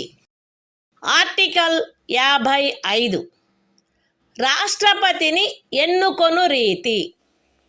రాష్ట్రపతి యొక్క ఎన్నికలో వివిధ రాజ్యముల ప్రాతినిధ్య ప్రమాణము ఆచరణీయమైనంత మేరకు ఏకరూపముగా ఉండవలెను.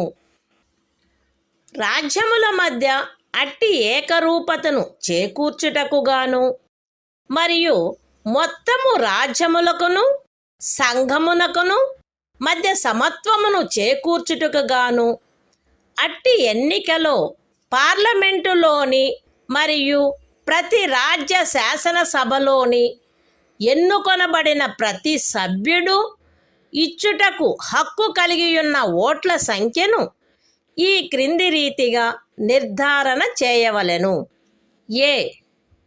రాజ్యం యొక్క జనసంఖ్యను ఆ రాజ్య శాసనసభలోని ఎన్నుకొనబడిన మొత్తము సభ్యుల సంఖ్యతో భాగించగా వచ్చు భాగఫలములో 1000 యొక్క గుణిజములు ఎన్నియుండునో అన్ని ఓట్లను రాజ్య శాసనసభకు ఎన్నుకొనబడిన ప్రతి సభ్యుడు కలిగి ఉండవలెను. బి. 1000 యొక్క సదరు గుణిజములను లెక్కించిన పిమ్మట శేషము 500కు తగ్గనిచో ఉపఖండము ఏలో నిర్దేశింపబడిన ప్రతి సభ్యునకు గల ఓట్ల సంఖ్యకు అదనముగా 1 ఓటును చేర్చవలెను. సి. ఉపఖండములు ఏ మరియు బిల క్రింద రాజ్య శాసనసభలోని సభ్యులకు నియతమైన ఓట్ల మొత్తపు సంఖ్యను పార్లమెంటు ఉభయ సదనములో ఎన్నుకొనబడిన సభ్యుల మొత్తము సంఖ్యతో భాగించగా ఏ సంఖ్య వచ్చునో అన్ని ఓట్లను పార్లమెంటు ఉభయ సదనములోని ఎన్నుకోబడిన ప్రతి సభ్యుడు కలిగి ఉండవలెను. సగమునకు మించిన భిన్నమును 1గా పరిగణించవలెను. ఇతర భిన్నములను ఉపేక్షించవలెను. రాష్ట్రపతి ఎన్నిక ఏకల అంతరణీయ ఓటు ద్వారా అనుపాతిక ప్రాతినిధ్య పద్ధతును అనుసరించి జరగవలెను మరియు అట్టి ఎన్నికలో పోలింగు రహస్యపు బ్యాలెట్ పద్ధతిలో జరగవలెను. విశదీకరణ. ఈ అనుచ్ఛేదములో జనసంఖ్య అను పదబంధమునకు కడపటిదియు అందుకు సంబంధించిన అంకెలు ప్రచురింపబడినదియు అగు జనగణనతో అభినిశ్చితమైన జనసంఖ్య అని అర్థము. అయితే ఈ విశదీకరణలో కడపటిదియు అందుకు సంబంధించిన అంకెలు ప్రచురింపబడినట్టిదియు అగు జనగణనకు గల నిర్దేశమును 2026వ సంవత్సరం పిమ్మట చేయబడు మొదటి జనగణనకు సంబంధించిన అంకెలు ప్రచురించబడు వరకు 1971వ సంవత్సరపు జనగణనకు నిర్దేశమైనట్లు అన్వయించుకొనవలెను.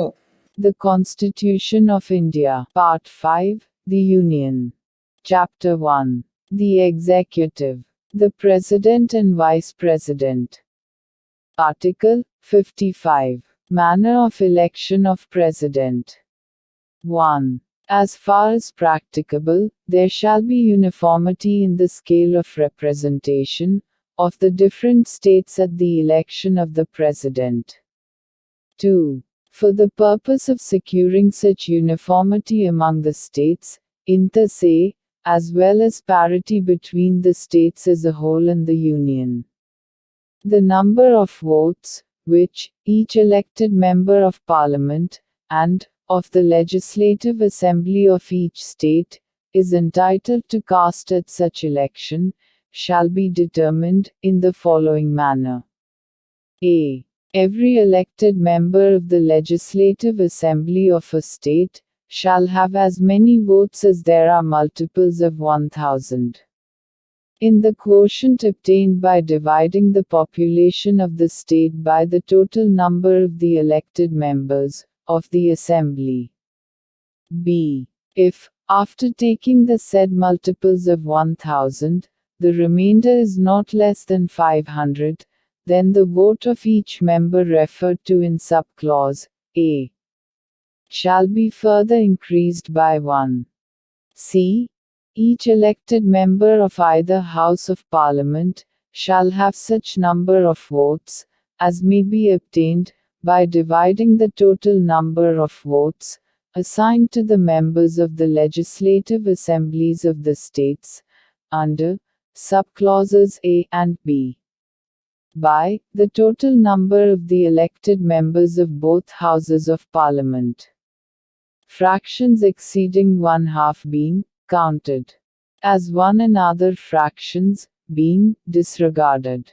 3. The election of the President shall be held in accordance with the system of proportional representation, by means of the single transferable vote, and the voting at such election shall be by secret ballot. Explanation. In this article, the expression population means the population as ascertained at the last preceding census, of which the relevant figures have been published. Provided that the reference in this explanation to the last preceding census, of which the relevant figures have been published shall, until the relevant figures for the first census taken after the year 2026 have been published, be construed as a reference to the 1971 census.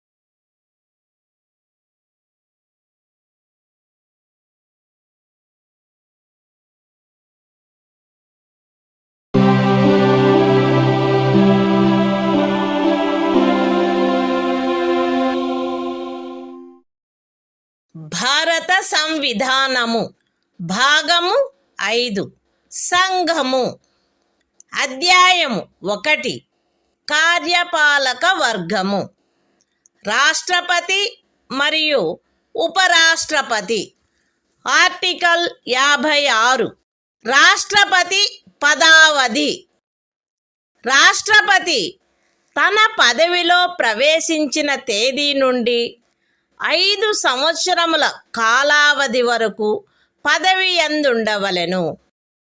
అయితే రాష్ట్రపతి తన చేవ్రాలుతో ఉపరాష్ట్రపతికి లేఖ రాయుట ద్వారా తన పదవికి రాజీనామా ఇవ్వవచ్చును.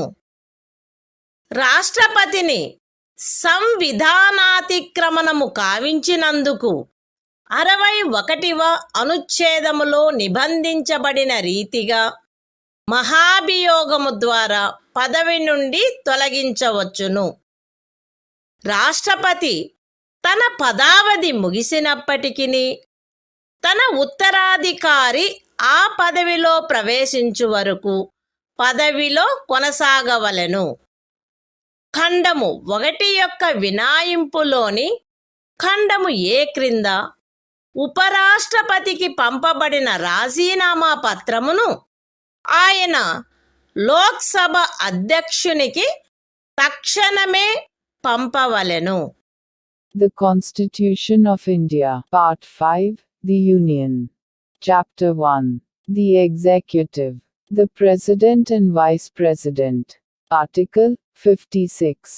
Term of Office of President. 1. The President shall hold office for a term of 5 years, from the date on which he enters upon his office. Provided that a. The President may, by writing under his hand addressed to the Vice President, resign his office. b. The President may, for violation of the Constitution, be removed from office by impeachment in the manner provided in Article 61. c. The President shall, notwithstanding the expiration of his term, continue to hold office, until his successor enters upon his office. 2. Any resignation addressed to the Vice President under Clause A of the proviso to Clause 1 shall forthwith be communicated, by him, to the Speaker of the House of the People.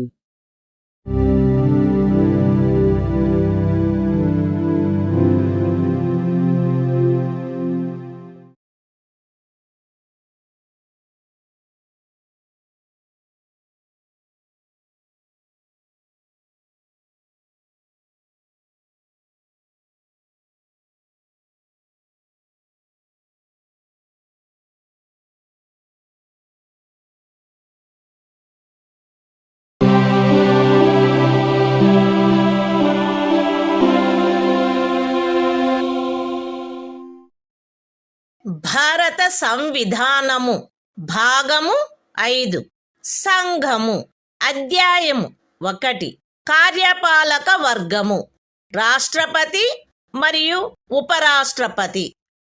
Article 57 తిరిగి ఎన్నికకు పాత్రత. రాష్ట్రపతి పదవియందున్నా లేక ఆ పదవియందుండిన ఏ వ్యక్తి అయినను ఈ సంవిధానములోని ఇతర నిబంధనలకు అత్యధీనమై ఆ పదవికి తిరిగి ఎన్నుకొనుబడుటకు పాత్రుడై ఉండును. The Constitution of India, Part 5, The Union. Chapter 1. The Executive. The President and Vice President. Article 57. Eligibility for re-election. A person who holds, or who has held, office as President shall, subject to the other provisions of this Constitution, be eligible for re-election to that office.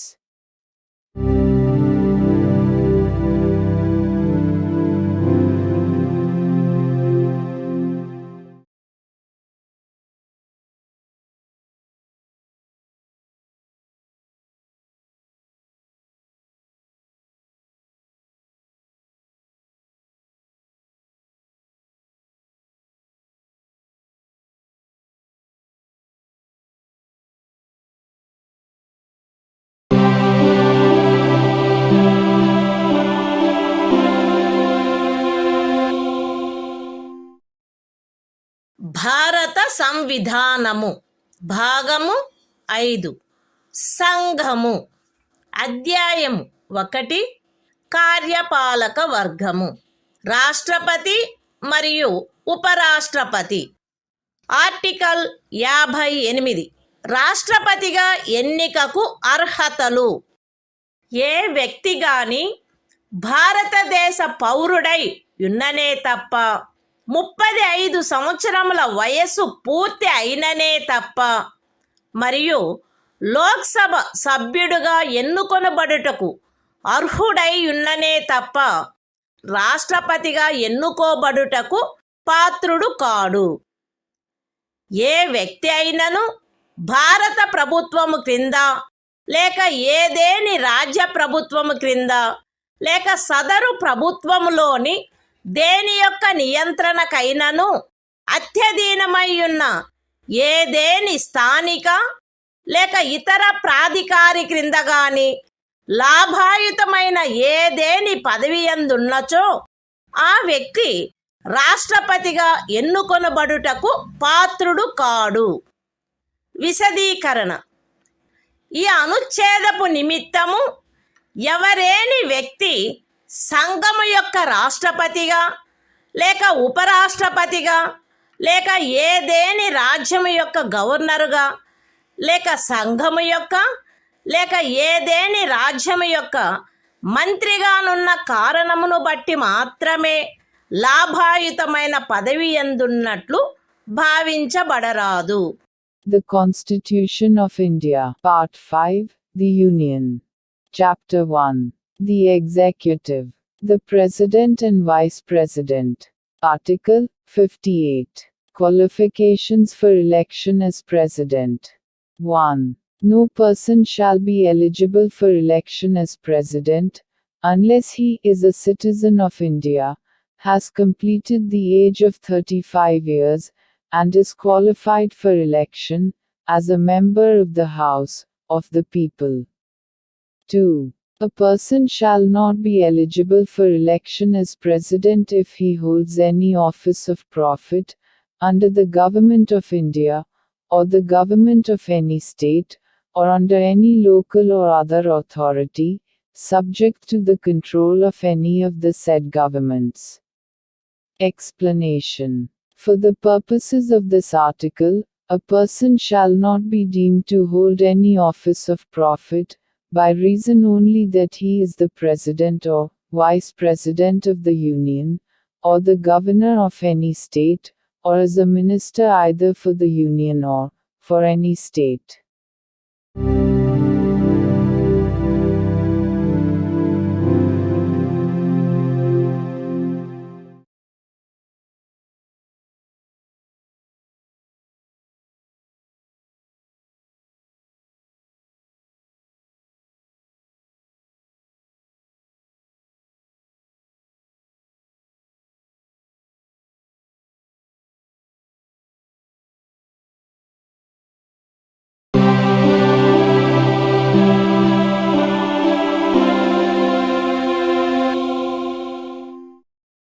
భారత సంవిధానము భాగము 5 సంఘము అధ్యాయము 1 కార్యపాలక వర్గము రాష్ట్రపతి మరియు ఉపరాష్ట్రపతి.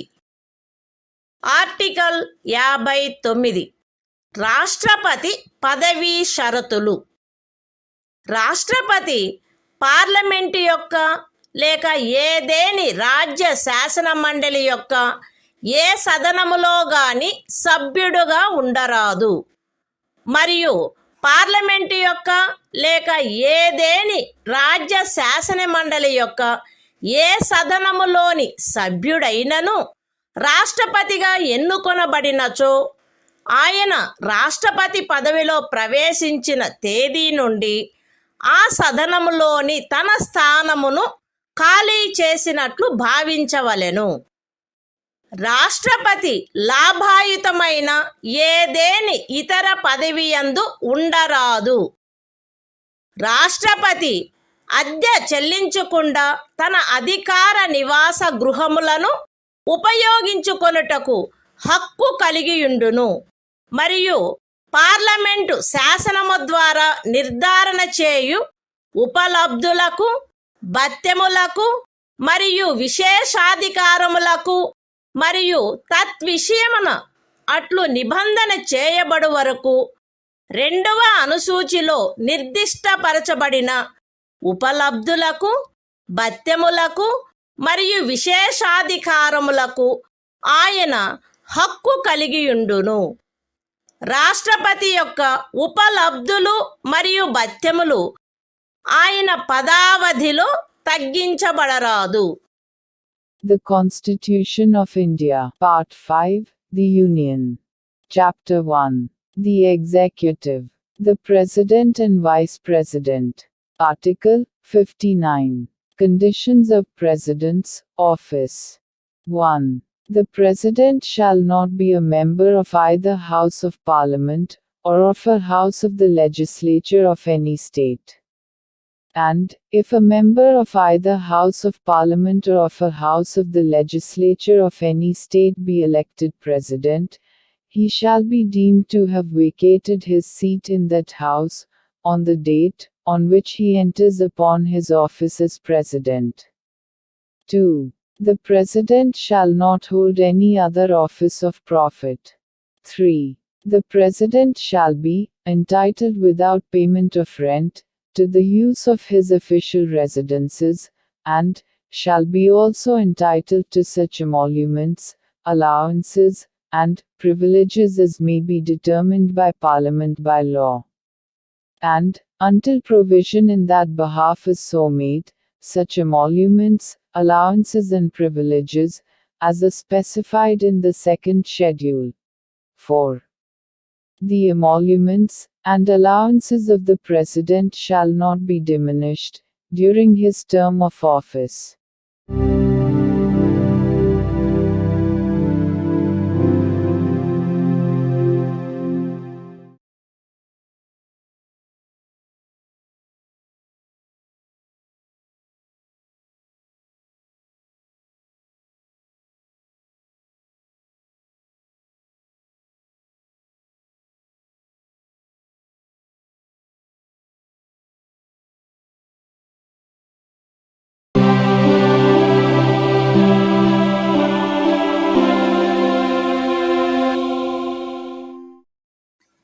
భారత సంవిధానము భాగము 5 సంఘము అధ్యాయము 1 కార్యపాలక వర్గము రాష్ట్రపతి మరియు ఉపరాష్ట్రపతి. ఆర్టికల్ 60 రాష్ట్రపతిచే ప్రమాణము లేక ప్రతిజ్ఞ. ప్రతి రాష్ట్రపతి మరియు రాష్ట్రపతిగా వ్యవహరించు లేక రాష్ట్రపతి కృత్యములను నిర్వహించు ప్రతి వ్యక్తి తన పదవిలో ప్రవేశించుటకు పూర్వము భారతదేశ ముఖ్య న్యాయమూర్తి సమక్షమున లేక ఆయన హాజరు లేనప్పుడు సర్వోన్నత న్యాయస్థాన న్యాయాధీశులలో అందుబాటులోనున్న వారిలో అందరికంటే సీనియర్ న్యాయాధీశుని సమక్షమున గాని ఈ క్రింది రూపములో ప్రమాణము లేక ప్రతిజ్ఞ చేసి దానిపై చేవ్రాలు చేయవలెను.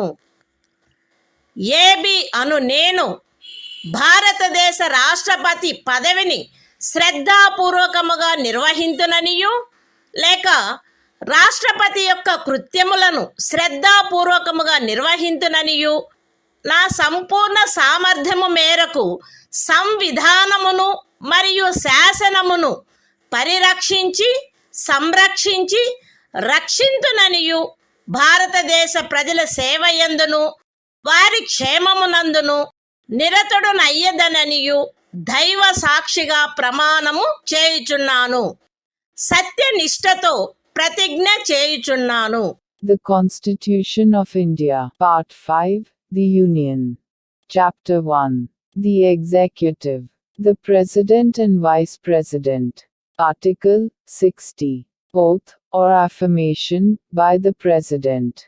Every President, and every person acting as President, or discharging the functions of the President, shall, before entering upon his office, make and subscribe in the presence of the Chief Justice of India, or, in his absence, the senior most judge of the Supreme Court available, an oath or affirmation in the following form, that is to say, I, A.B., do swear in the name of God, that I will faithfully execute the office, solemnly affirm of President, or discharge the functions of the President of India, and will to the best of my ability, preserve, protect and defend the Constitution, and the law, and that I will devote myself to the service and well-being of the people of India.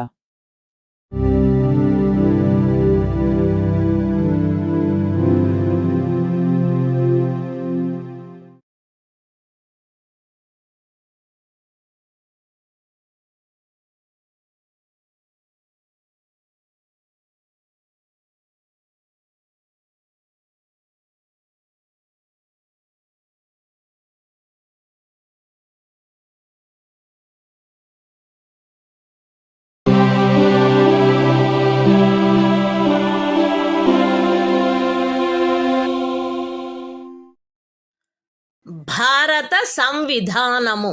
భాగము 5. సంఘము. అధ్యాయము 1. కార్యపాలక వర్గము. రాష్ట్రపతి మరియు ఉపరాష్ట్రపతి. Article 61. రాష్ట్రపతిపై మహాభియోగము తెచ్చుటకు ప్రక్రియ.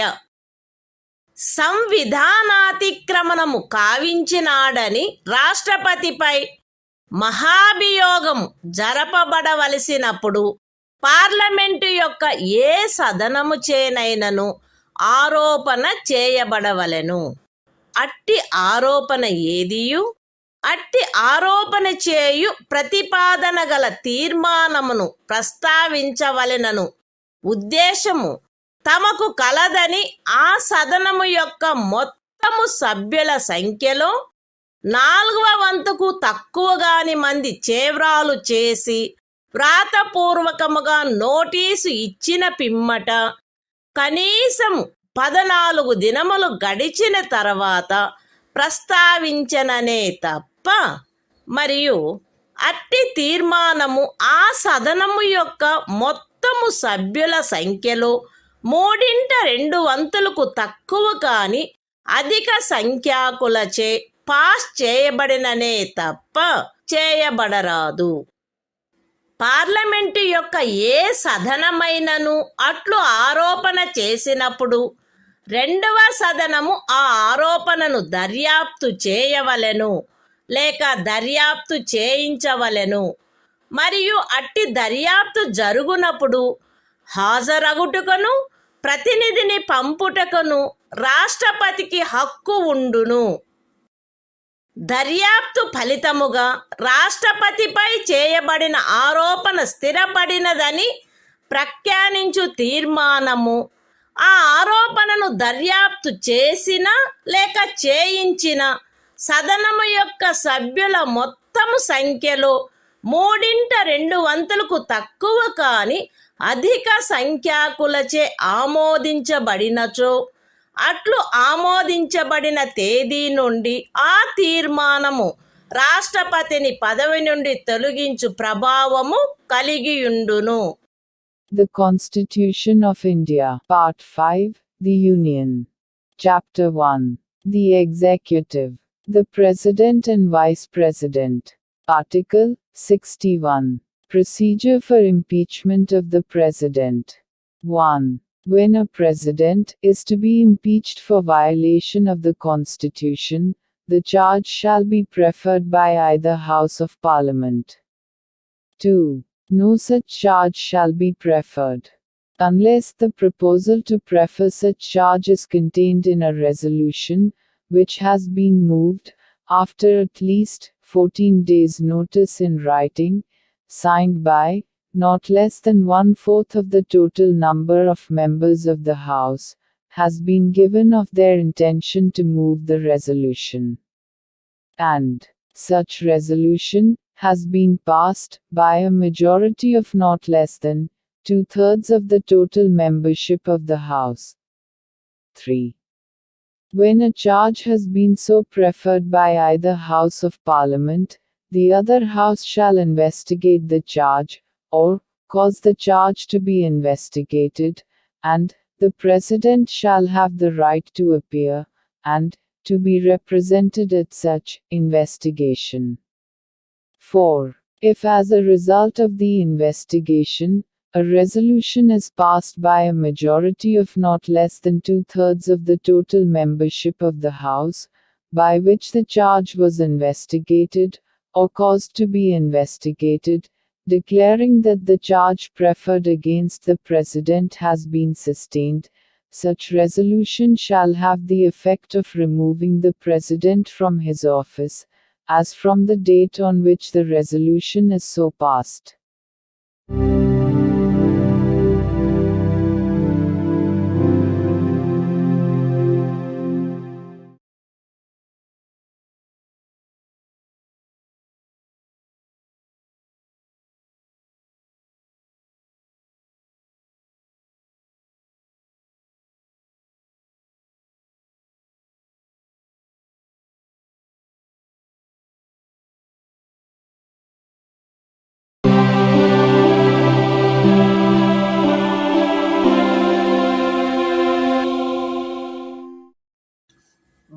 భారత సంవిధానము భాగము 5 సంఘము అధ్యాయము 1 కార్యపాలక వర్గము రాష్ట్రపతి మరియు ఉపరాష్ట్రపతి ఆర్టికల్ 62 రాష్ట్రపతి పదవి ఖాళీ అయినప్పుడు దానిని పూరించుటకు ఎన్నిక జరపవలసిన కాలము మరియు ఆకస్మికముగా ఏర్పడిన ఖాళీని పూరించుటకు ఎన్నుకొనబడు వ్యక్తి యొక్క పదావధి.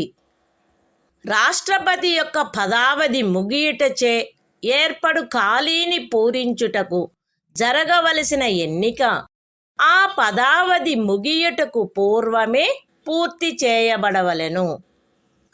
మరణము, రాజీనామా లేక తొలగింపు కారణముగా లేక అన్యదా రాష్ట్రపతి పదవియందు ఏర్పడిన ఖాళీని పూరించుటకు జరగవలసిన ఎన్నిక ఆ ఖాళీ ఏర్పడిన తర్వాత సాధ్యమైనంత త్వరితముగాను ఎట్టి సందర్భంలోనూ ఖాళీ ఏర్పడిన తేదీ నుండి 6 మాసములు దాటకుండగను జరపబడవలెను. మరియు ఆ ఖాళీని పూరించుటకు ఎన్నుకొనబడిన వ్యక్తి 56వ అనుచ్ఛేదము యొక్క నిబంధనలకు అత్యధీనమై తాను పదవిలో ప్రవేశించిన తేదీ నుండి 5 సంవత్సరముల సంపూర్ణ కాలావధి వరకు పదవియందుండుటకు హక్కు కలిగియుండును. The Constitution of India, Part 5, The Union. Chapter 1. The Executive. The President and Vice President. Article 62. Time of holding election to fill vacancy in the office of President. And the term of office of person elected to fill casual vacancy. 1. An election to fill a vacancy caused by the expiration of the term of office of President shall be completed before the expiration of the term. 2. An election to fill a vacancy in the office of President, occurring by reason of his death, resignation or removal, or otherwise shall be held as soon as possible, after, and in no case later than 6 months from, the date of occurrence of the vacancy. And, the person elected to fill the vacancy shall, subject to the provisions of Article 56, be entitled to hold office for the full term of 5 years, from the date on which he enters upon his office.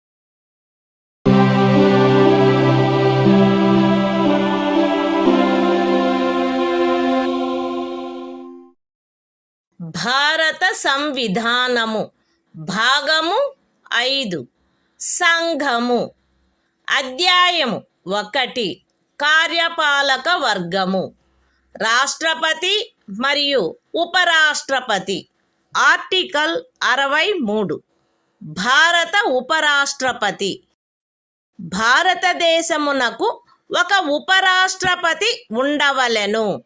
The Constitution of India, Part 5, The Union. Chapter 1.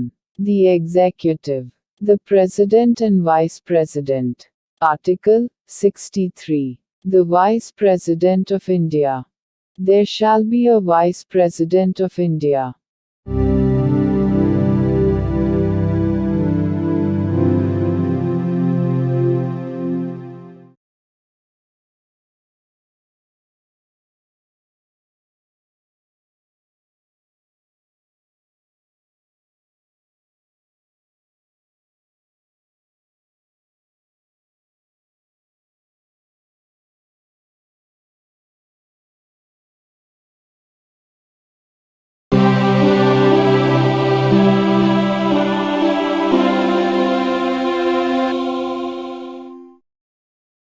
భారత సంవిధానము భాగము 5 సంఘము. అధ్యాయము 1 కార్యపాలక వర్గము. రాష్ట్రపతి మరియు ఉపరాష్ట్రపతి. Article 64. ఉపరాష్ట్రపతి పదవి రీత్యా రాజ్యసభకు సభాపతిగా నుండుట. ఉపరాష్ట్రపతి పదవి రీత్యా రాజ్యసభకు సభాపతి అయి ఉండును. ఆయన లాభాయుతమైన ఏ ఇతర పదవి యందును ఉండరాదు. అయితే ఉపరాష్ట్రపతి 65వ అనుచ్ఛేదము క్రింద రాష్ట్రపతిగా వ్యవహరించు లేక రాష్ట్రపతి యొక్క కృత్యములను నిర్వహించు ఏ కాలావధిలోనైనను ఆయన రాజ్యసభ యొక్క సభాపతి పదవికి చెందిన కర్తవ్యములను నిర్వర్తించరాదు. మరియు 97వ అనుచ్ఛేదము క్రింద రాజ్యసభ యొక్క సభాపతికి చెల్లించబడదగు ఎట్టి జీతమునకు లేక భత్యమునకు ఆయన హక్కు కలిగి ఉండడు. The Constitution of India, Part 5, The Union. Chapter 1. The Executive. The President and Vice President. Article 64. The Vice President, to be, ex officio Chairman of the Council of States. The Vice President shall be, ex officio Chairman of the Council of the States, and shall not hold any other office of profit, provided that, during any period, when the Vice President acts as President, or discharges the functions of the President under Article 65, he shall not perform the duties of the office of Chairman of the Council of States, and shall not be entitled to any salary or allowance payable to the Chairman of the Council of States, under Article 97.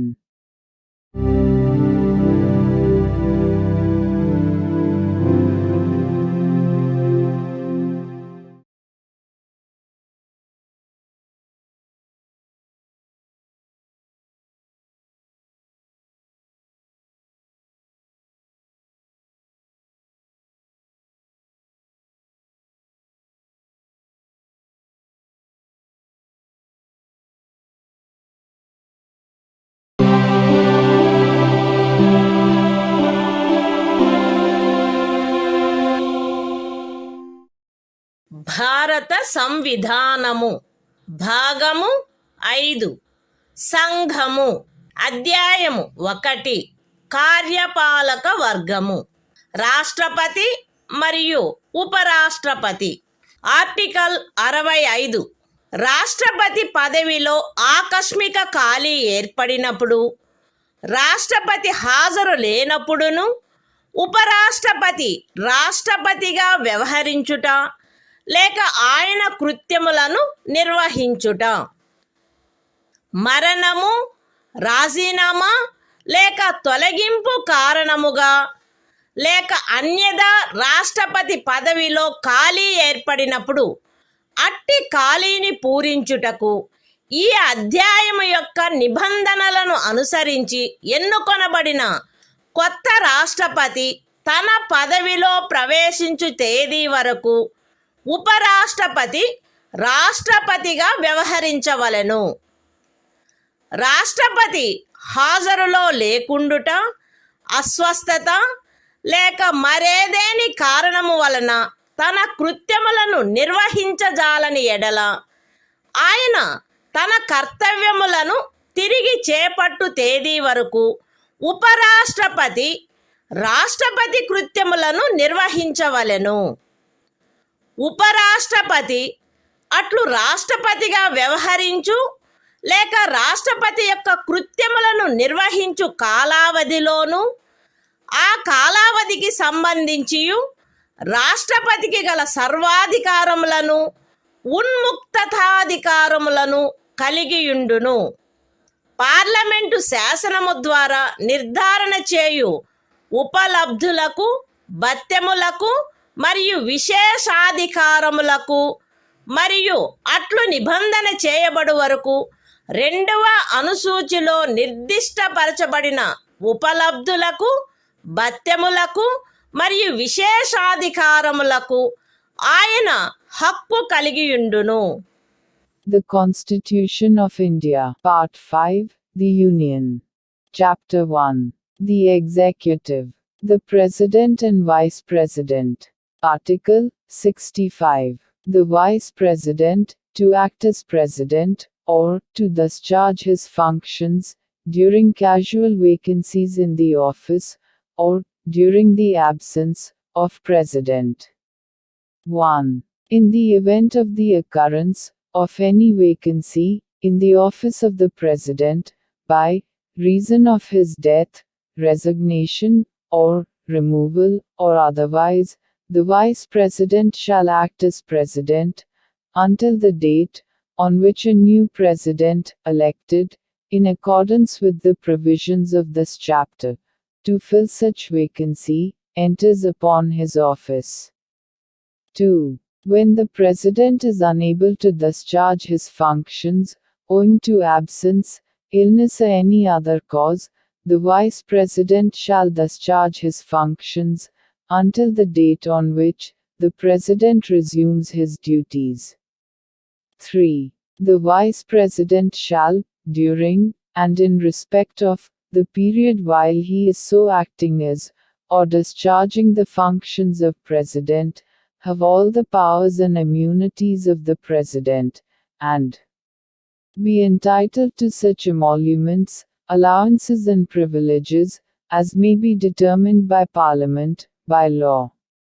And, until provision in that behalf is so made, such emoluments, allowances and privileges, as are specified in the second schedule.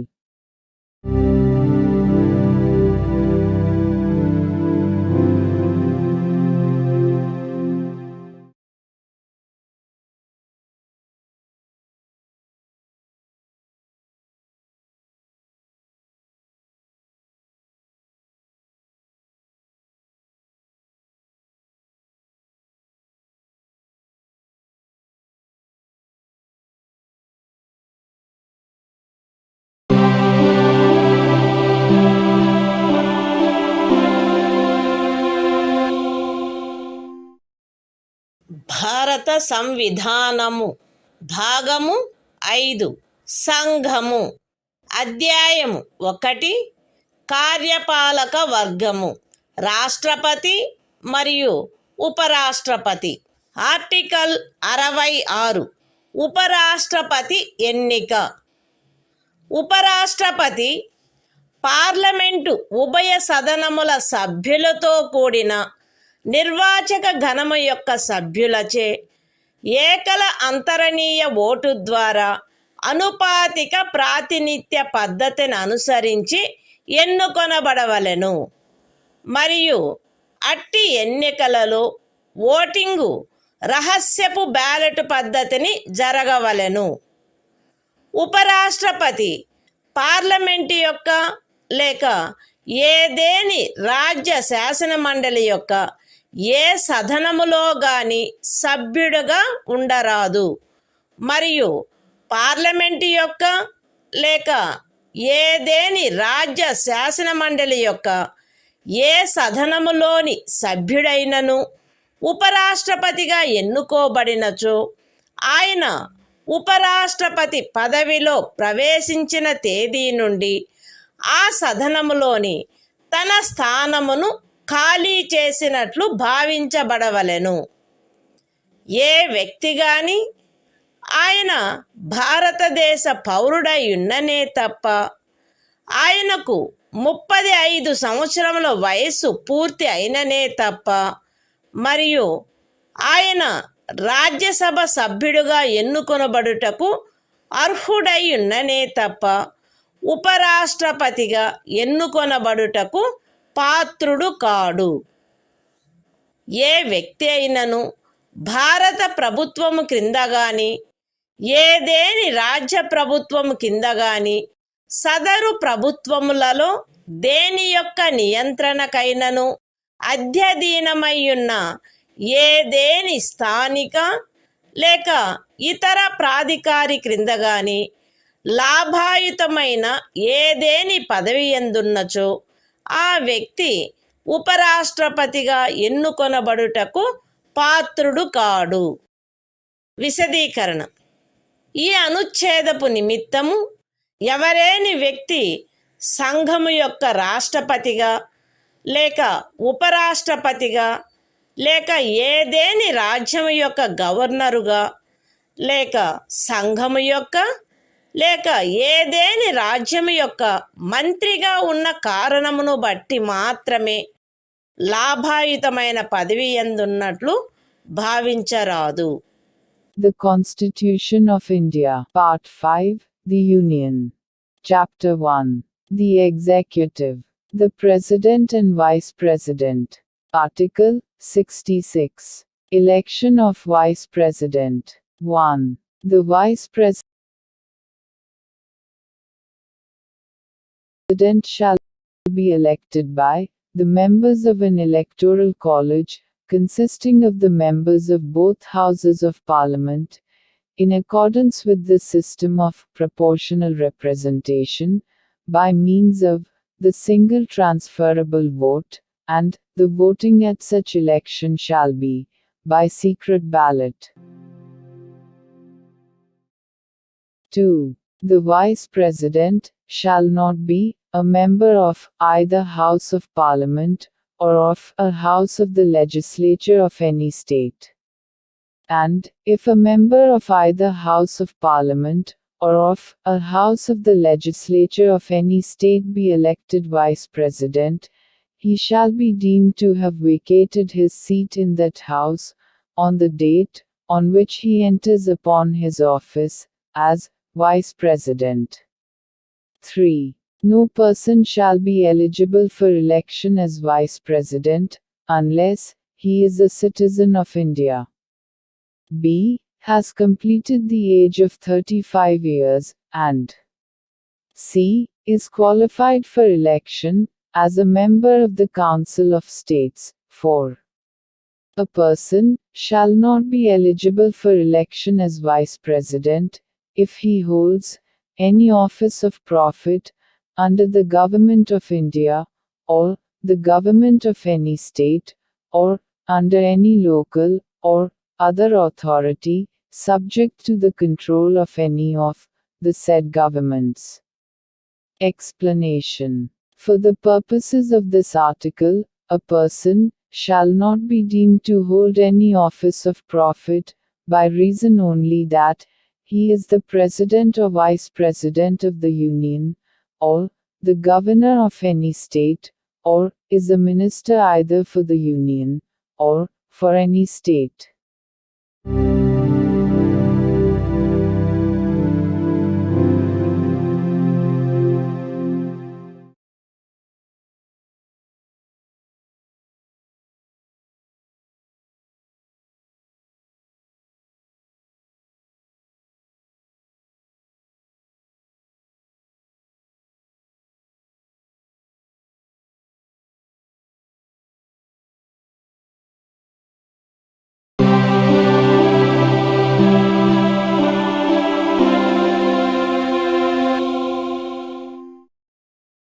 భారత సంవిధానము భాగము 5 సంఘము అధ్యాయము 1 కార్యపాలక వర్గము రాష్ట్రపతి మరియు ఉపరాష్ట్రపతి article 67 ఉపరాష్ట్రపతి పదావధి ఉపరాష్ట్రపతి తన పదవిలో ప్రవేశించిన తేదీ నుండి 5 సంవత్సరముల కాలావధి వరకు పదవి యందుండును. అయితే ఉపరాష్ట్రపతి తన చేవ్రాలుతో రాష్ట్రపతికి లేఖ వ్రాయుట ద్వారా తన పదవికి రాజీనామా ఇవ్వవచ్చును. ఉపరాష్ట్రపతి రాజ్యసభలో అప్పుడు సభ్యులుగానున్న వారందరిలో అధిక సంఖ్యాకులచే ఆమోదించబడి లోక్సభచే అంగీకరించబడిన తీర్మానము ద్వారా పదవి నుండి తొలగించబడవచ్చును. కానీ ఈ ఖండము నిమిత్తము తీర్మానమేదియు దానిని ప్రస్తావించవలెనను ఉద్దేశము కలదను నోటీసు ఇచ్చి కనీసము 14 దినములు గడిచిననే తప్ప ప్రస్తావించబడరాదు. ఉపరాష్ట్రపతి తన పదావధి ముగిసినప్పటికీ తన ఉత్తరాధికారి ఆ పదవిలో ప్రవేశించు వరకు పదవిలో కొనసాగవలెను. The Constitution of India, Part 5, The Union. Chapter 1. The Executive. The President and Vice President. Article 67. Term of office of Vice President. The Vice President shall hold office for a term of 5 years from the date on which he enters upon his office, provided that a. A Vice President may, by writing under his hand addressed to the President, resign his office.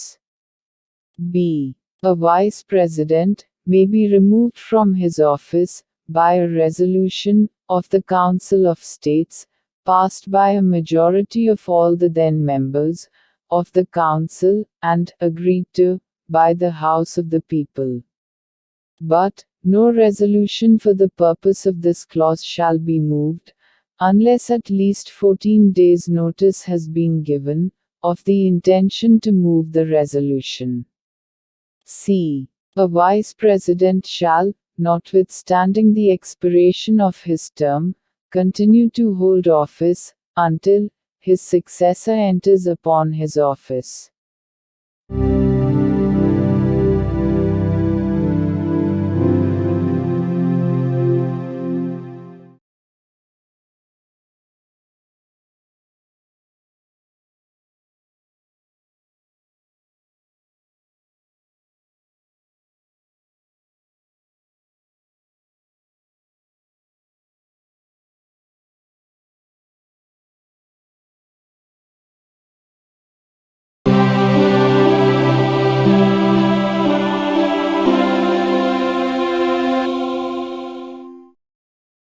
భారత సంవిధానము భాగము 5 సంఘము అధ్యాయము 1 కార్యపాలక వర్గము రాష్ట్రపతి మరియు ఉపరాష్ట్రపతి.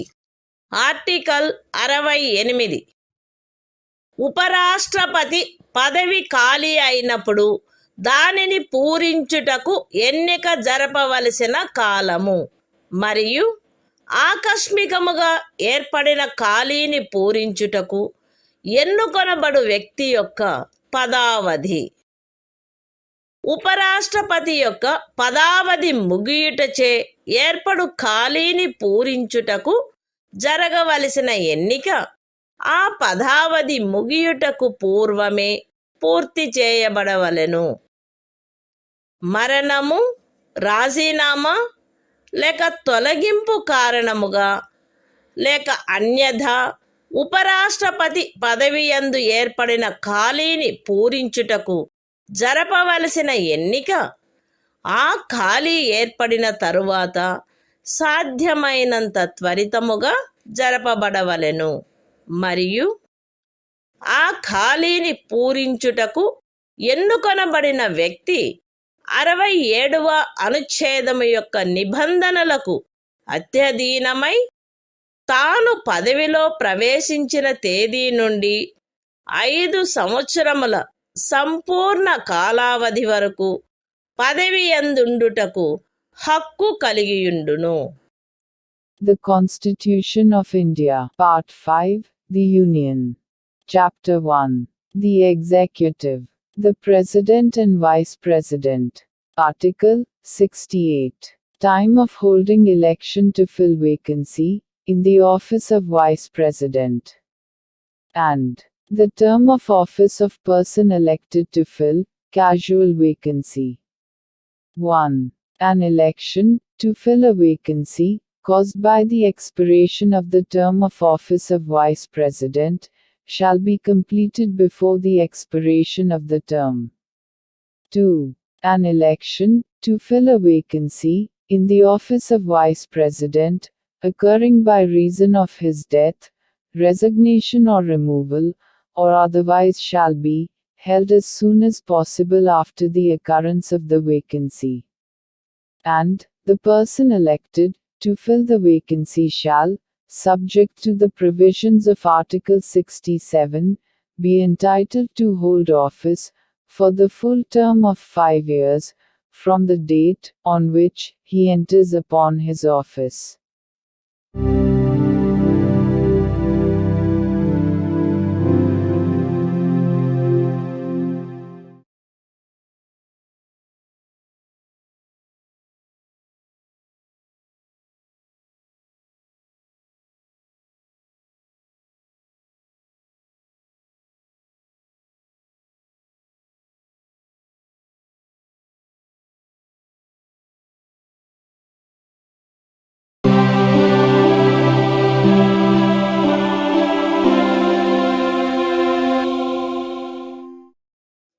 భారత సంవిధానము భాగము 5 సంఘము అధ్యాయము 1 కార్యపాలక వర్గము రాష్ట్రపతి మరియు ఉపరాష్ట్రపతి ఆర్టికల్ 69 ఉపరాష్ట్రపతిచే ప్రమాణము లేక ప్రతిజ్ఞ ప్రతి ఉపరాష్ట్రపతి తన పదవిలో ప్రవేశించుటకు పూర్వము రాష్ట్రపతి సమక్షమున గాని తద్విషయమున ఆయనచే నియమింపబడిన వ్యక్తి సమక్షమున గాని ఈ క్రింది ప్రరూపములో ప్రమాణము లేక ప్రతిజ్ఞ చేసి దానిపై చేవ్రాలు చేయవలెను.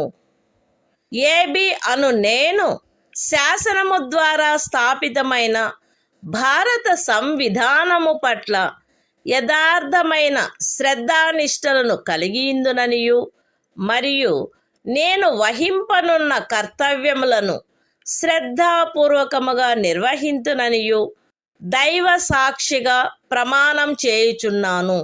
సత్యనిష్టతో ప్రతిజ్ఞ చేయుచున్నాను. The Constitution of India, Part 5, The Union. Chapter 1. The Executive. The President and Vice President. Article 69. Oath, or affirmation, by the Vice President. Every Vice President shall, before entering upon his office, make and subscribe before the President, or some person appointed in that behalf, by him, an oath or affirmation, in the following form, that is to say, I, A.B., do swear in the name of God, that I will bear true faith and solemnly affirm allegiance to the Constitution of India, as by law established, and that I will faithfully discharge the duty upon which I am about to enter.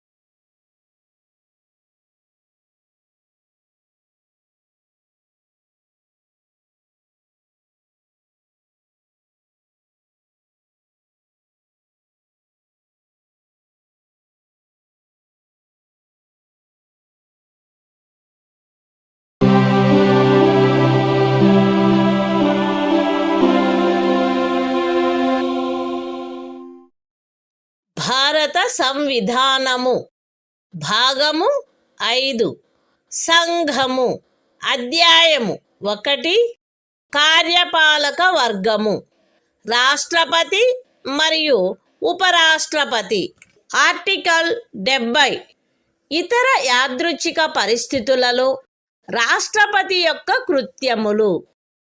ఈ అధ్యాయములో నిబంధించబడని ఎట్టి యాదృచ్ఛిక పరిస్థితిలోనైనను రాష్ట్రపతి యొక్క కృత్యములను నిర్వహించుటకు parliament తాను సబబని తలచు నిబంధన చేయవచ్చును.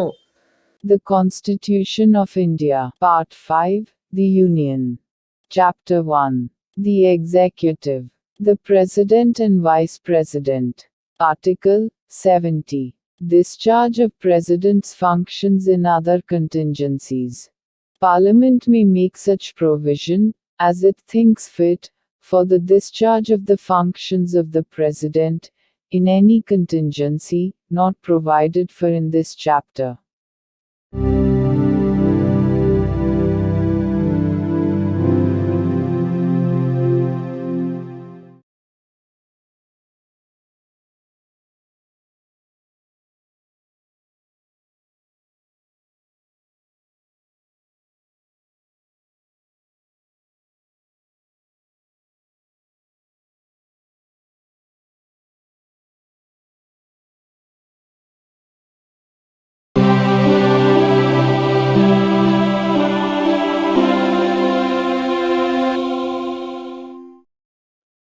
భారత సంవిధానము భాగము 5 సంఘము అధ్యాయము 1 కార్యపాలక వర్గము రాష్ట్రపతి మరియు ఉపరాష్ట్రపతి ఆర్టికల్ 71 రాష్ట్రపతి లేక ఉపరాష్ట్రపతి యొక్క ఎన్నికకు చెందిన లేక సంబంధించిన విషయములు రాష్ట్రపతి లేక ఉపరాష్ట్రపతి యొక్క ఎన్నిక నుండి ఉత్పన్నమైన లేక ఎన్నికకు సంబంధించిన అన్ని సందేహములు మరియు వివాదములు సర్వోన్నత న్యాయస్థానముచే పరిశీలించబడి నిర్ణయించబడవలెను. అట్టి నిర్ణయము అంతిమమైనదై ఉండును.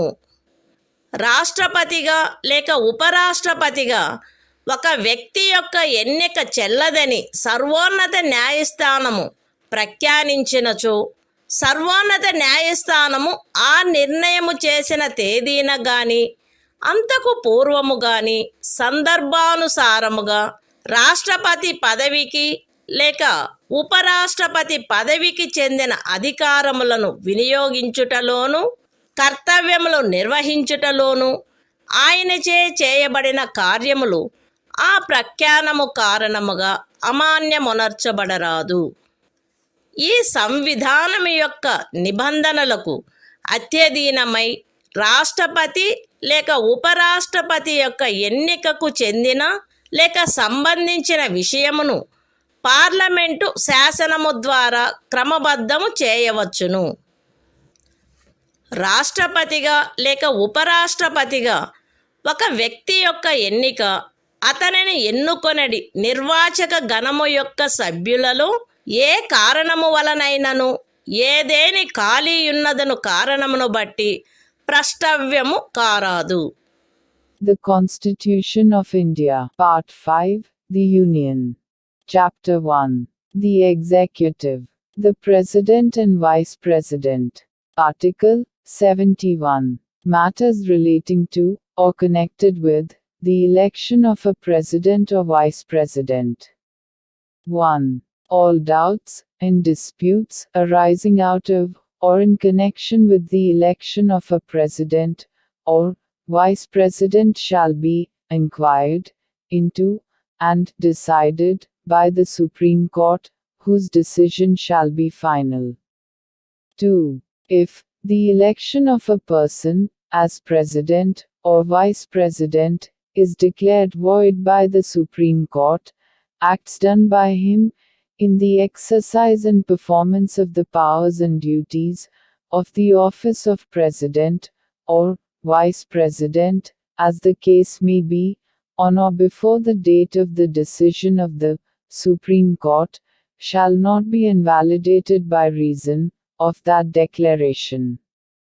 3. Subject to the provisions of this Constitution, Parliament may by law regulate any matter relating to or connected with the election of a President or Vice President. 4. The election of a person as President or Vice President shall not be called in question on the ground of the existence of any vacancy, for whatever reason among the members of the Electoral College electing him.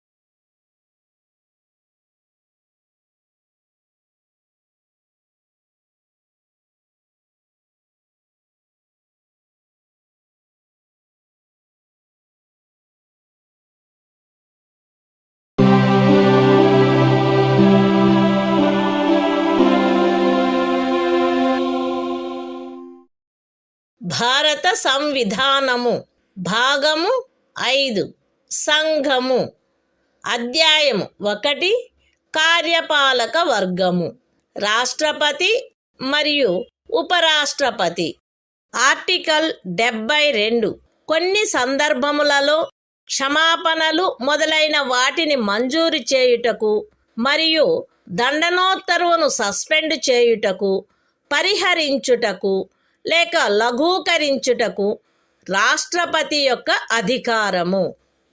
రాష్ట్రపతి ఈ క్రింది సందర్భములలో నేర నిర్ణీతుడైన వ్యక్తికి క్షమాపణలను, తాత్కాలిక నిలుపుదలను, వాయిదాలను లేక పరిహరణలను మంజూరు చేయుటకు లేక ఆ వ్యక్తిపై విధించబడిన దండనోత్తర్వును సస్పెండ్ చేయుటకు, పరిహరించుటకు లేక లఘూకరించుటకు అధికారము కలిగియుండును.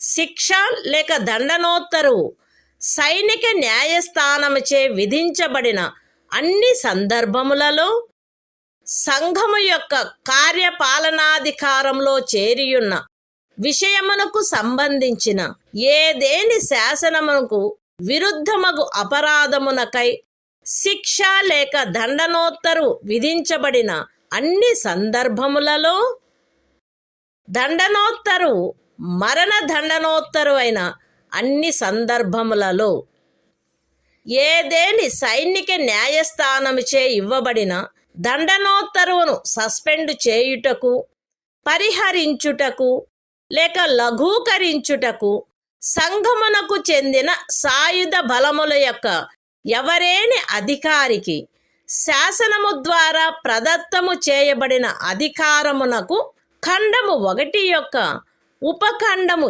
ఏలో ఉన్నదేదియు భంగము కలిగించదు. మరణ దండనోత్తరువును సస్పెండ్ చేయుటకు, పరిహరించుటకు లేక లఘూకరించుటకు తత్సమయమున అమలులోనున్న ఏదేని శాసనము క్రింద ఒక రాజ్య గవర్నరుచే వినియోగించబడదగు అధికారమునకు ఖండము 1 యొక్క ఉపఖండము సిలో ఉన్నదేదియు భంగము కలిగించదు. The Constitution of India, Part 5, The Union. Chapter 1. The Executive. The President and Vice President. Article 72. Power of President to grant pardons, etc. and to suspend, remit, or commute sentences in certain cases. 1. The President shall have the power to grant pardons, reprieves, respites, or remissions of punishment, or to suspend, remit, or commute the sentence of any person convicted of any offense, in all cases where the punishment or sentence is by a court-martial. B. In all cases where the punishment or sentence is for an offense against any law relating to a matter to which the executive power of the Union extends. C. In all cases where the sentence is a sentence of death. 2. Nothing in subclause A of clause 1 shall affect the power conferred by law on any officer of the armed forces of the Union to suspend, remit, or commute a sentence passed by a court-martial. 3. Nothing in subclause C of clause 1 shall affect the power to suspend, remit, or commute a sentence of death exercisable by the governor of a state under any law for the time being in force.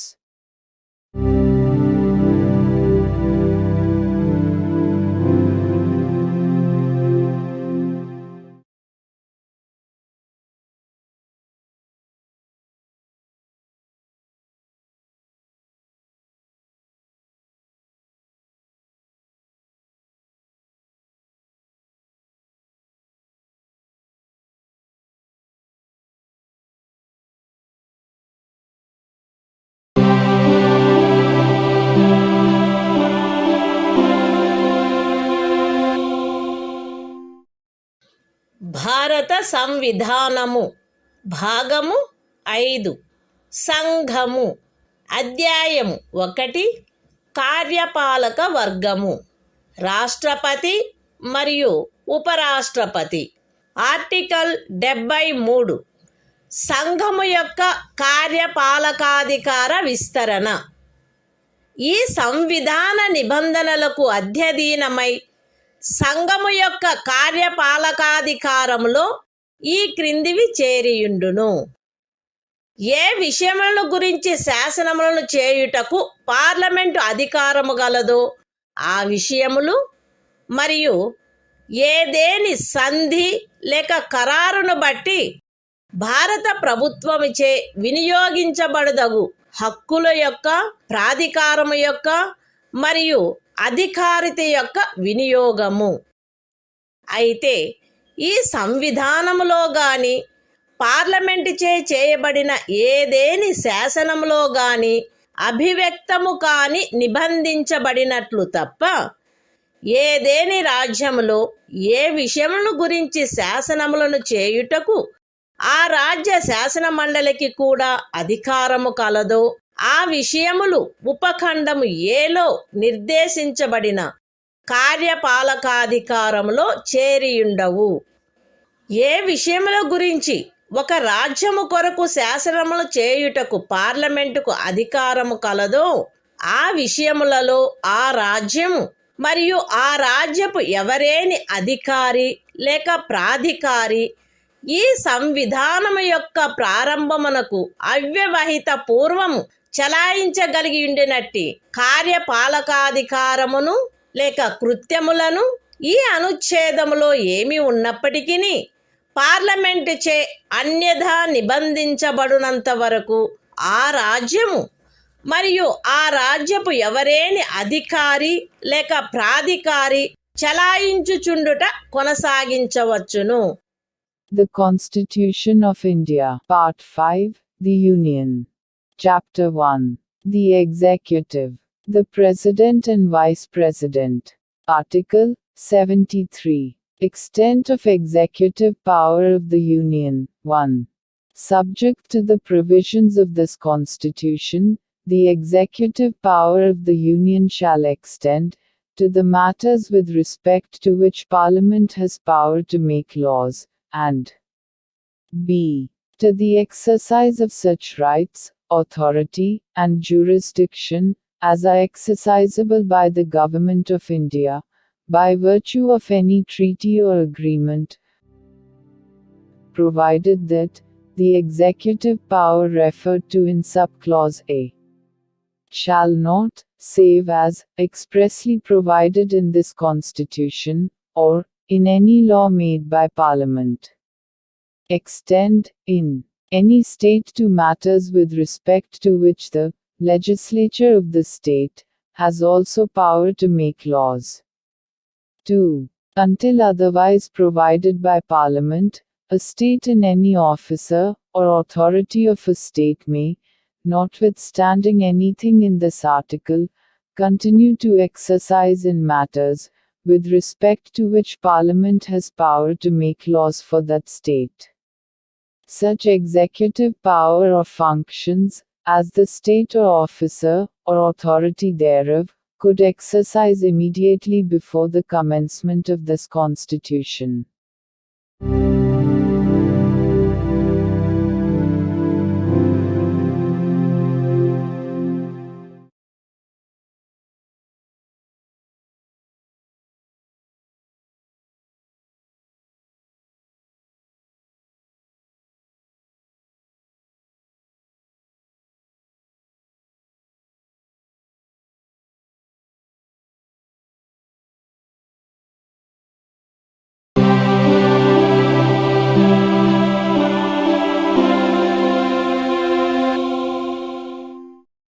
భారత సంవిధానము భాగము 5 సంఘము. అధ్యాయము 1 కార్యపాలక వర్గము. మంత్రి పరిషత్తు. Article 74 రాష్ట్రపతికి సహాయపడుటకును సలహానిచ్చుటకును మంత్రి పరిషత్తు. రాష్ట్రపతికి సహాయపడుటకును సలహానిచ్చుటకును ప్రధానమంత్రి ఆధిపత్యమున ఒక మంత్రి పరిషత్తు ఉండవలెను. రాష్ట్రపతి తన కృత్యములను నిర్వహించుటలో అట్టి సలహాననుసరించి వ్యవహరించవలెను. అయితే రాష్ట్రపతి సాధారణముగా గాని అన్యథా గాని అట్టి సలహాలను పునఃపర్యాలోచించవలసినదిగా మంత్రి పరిషత్తును కోరవచ్చును. మరియు రాష్ట్రపతి అట్టి పునఃపర్యాలోచన తర్వాత ఇవ్వబడిన సలహాననుసరించి వ్యవహరించవలెను. రాష్ట్రపతికి మంత్రులచే ఏదేని సలహా ఇయ్యబడినదా, అట్లయినచో అది ఏది అను ప్రశ్న ఏ న్యాయస్థానమందును పరిశీలించబడరాదు. The Constitution of India, Part 5, The Union. Chapter 1. The Executive. Council of Ministers. Article 74. Council of Ministers, to aid and advise President. 1.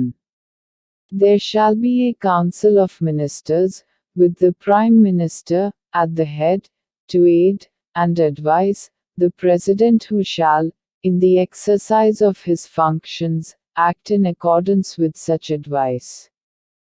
Provided that the President may require the Council of Ministers to reconsider such advice, either generally or otherwise, and the President shall act in accordance with the advice tendered after such reconsideration.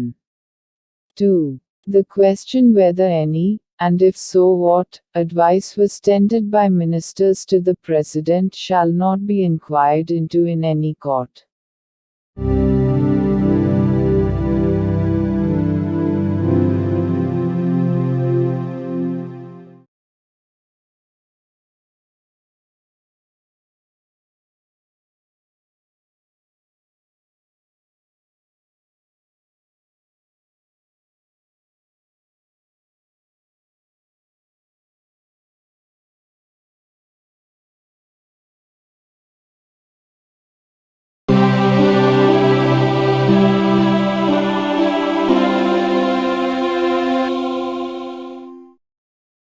భారత సంవిధానము భాగము 5 సంఘము. అధ్యాయము 1 కార్యపాలక వర్గము. మంత్రి పరిషత్తు. Article 75. మంత్రులను గూర్చిన ఇతర నిబంధనలు. ప్రధానమంత్రి రాష్ట్రపతిచే నియమించబడవలెను. ఇతర మంత్రులు ప్రధానమంత్రి సలహాపై రాష్ట్రపతిచే నియమించబడవలెను. మంత్రి పరిషత్తులో ప్రధానమంత్రితో సహా మొత్తము మంత్రుల సంఖ్య లోక్సభలోని మొత్తము సభ్యుల సంఖ్యలో 15% మించరాదు.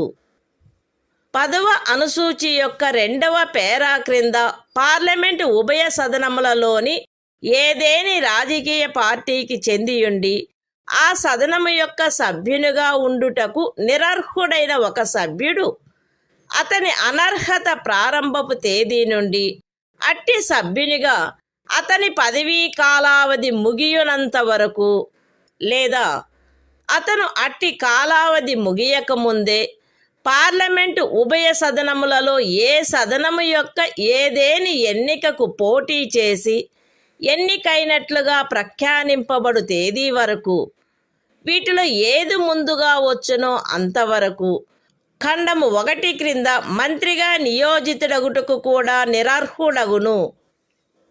మంత్రులు రాష్ట్రపతి అభీష్టముండునంత వరకు పదవి యందుందురు. మంత్రి పరిషత్తు లోక్సభకు సమిష్టిగా ఉత్తరదాయి అయి ఉండును. ఒక మంత్రి తన పదవిలో ప్రవేశించుటకు పూర్వము పదవి యొక్క రహస్య గోపనమును గూర్చిన ప్రమాణములను 3వ అనుసూచిలో అందు నిమిత్తమై పొందుపరిచియున్న ప్రరూపములను అనుసరించి రాష్ట్రపతి అతనిచే చేయించవలెను. పార్లమెంటు యొక్క ఏ సదనములో గాని వరుసగా 6 మాసముల కాలావధి వరకు సభ్యుడిగా లేని మంత్రి ఆ కాలావధి ముగియగానే మంత్రి పదవిని కోల్పోవును. మంత్రుల జీతములు భత్యములు పార్లమెంటు ఆయా సమయములందు శాసనము ద్వారా నిర్ధారణ చేయునట్టివై యుండును.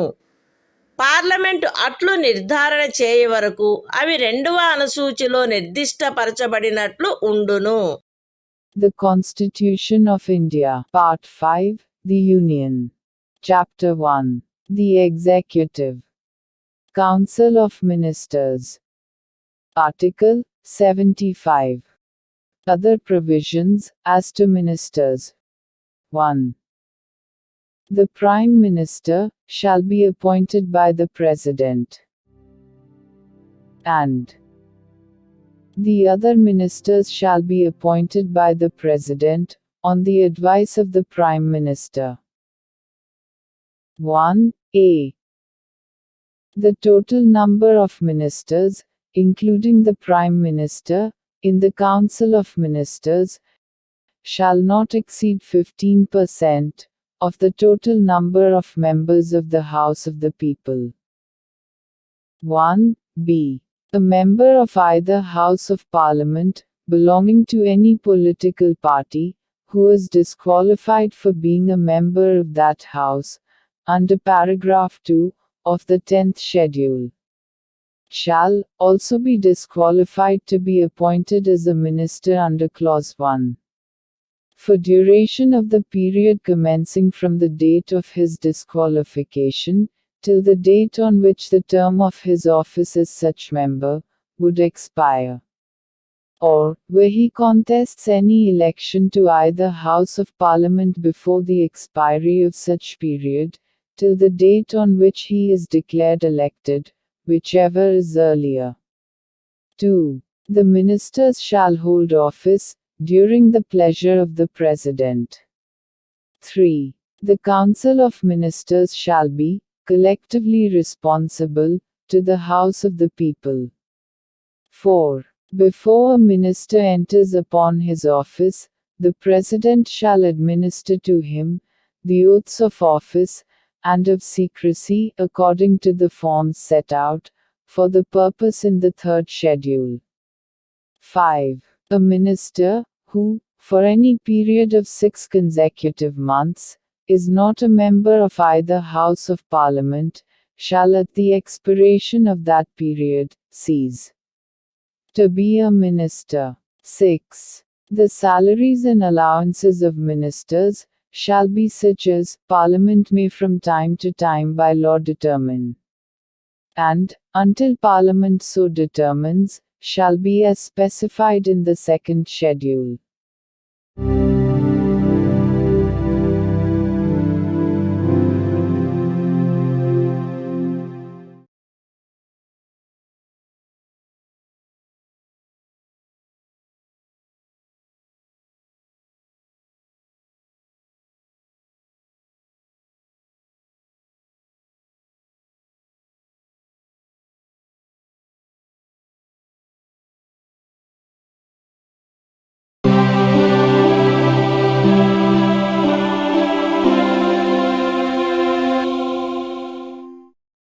భారత సంవిధానము భాగము 5 సంఘము అధ్యాయము 1 కార్యపాలక వర్గము భారతదేశ అటార్నీ జనరలు ఆర్టికల్ 76 సర్వోన్నత న్యాయస్థానము యొక్క న్యాయాధీశుడిగా నియమించబడుటకు అర్హుడైన వ్యక్తిని రాష్ట్రపతి భారతదేశపు అటార్నీ జనరలుగా నియమించవలెను.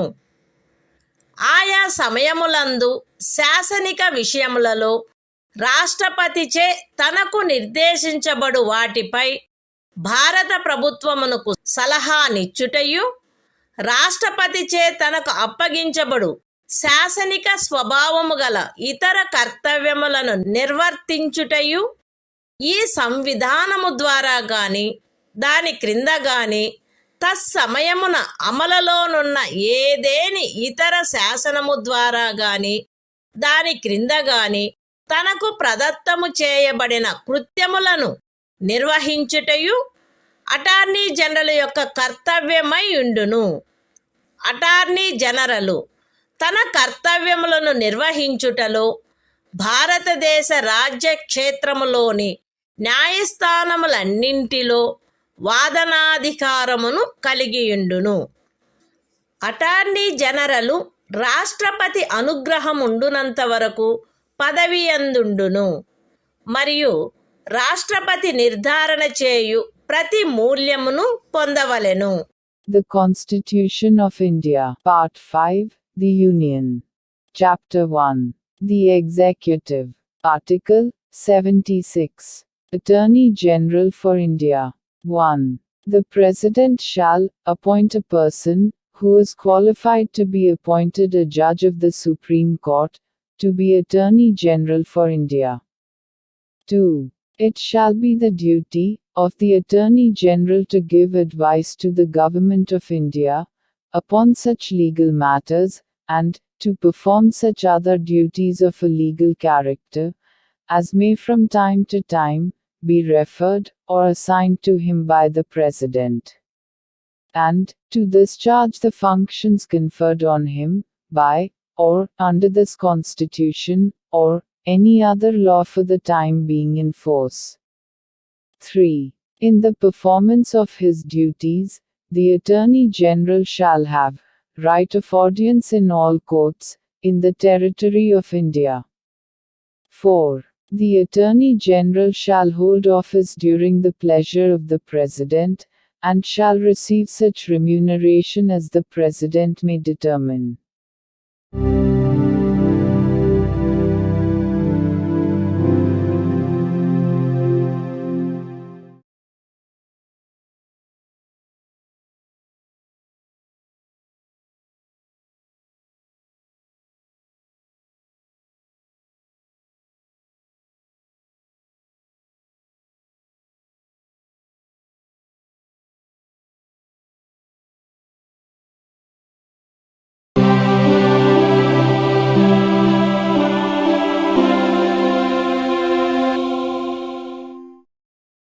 భారత సంవిధానము భాగము 5 సంఘము అధ్యాయం 1 కార్యపాలక వర్గము ప్రభుత్వము యొక్క కార్యకలాప నిర్వహణ ఆర్టికల్ 77 భారత ప్రభుత్వమునకు చెందిన కార్యపాలక చర్యాంతయు రాష్ట్రపతి పేర తీసుకొనబడినట్లు అభివ్యక్తపరచబడవలెను.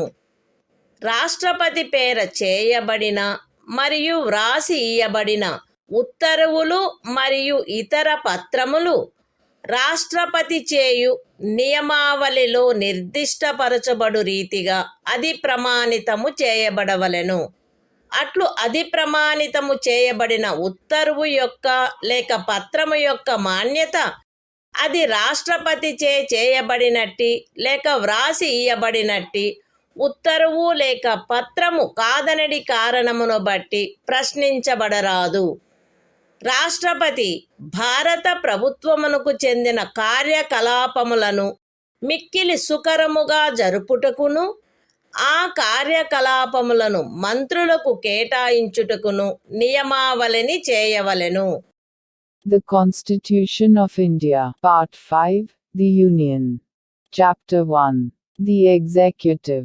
Conduct of Government Business. Article 77. Conduct of Business of the Government of India. 1. All executive action of the Government of India shall be expressed to be taken in the name of the President. 2. Orders and other instruments made and executed in the name of the President shall be authenticated in such manner as may be specified in rules to be made by the President. And the validity of an order or instrument which is so authenticated shall not be called in question on the ground that it is not an order or instrument made or executed by the President. 3. The President shall make rules for the more convenient transaction of the business of the Government of India, and for the allocation among ministers of the said business.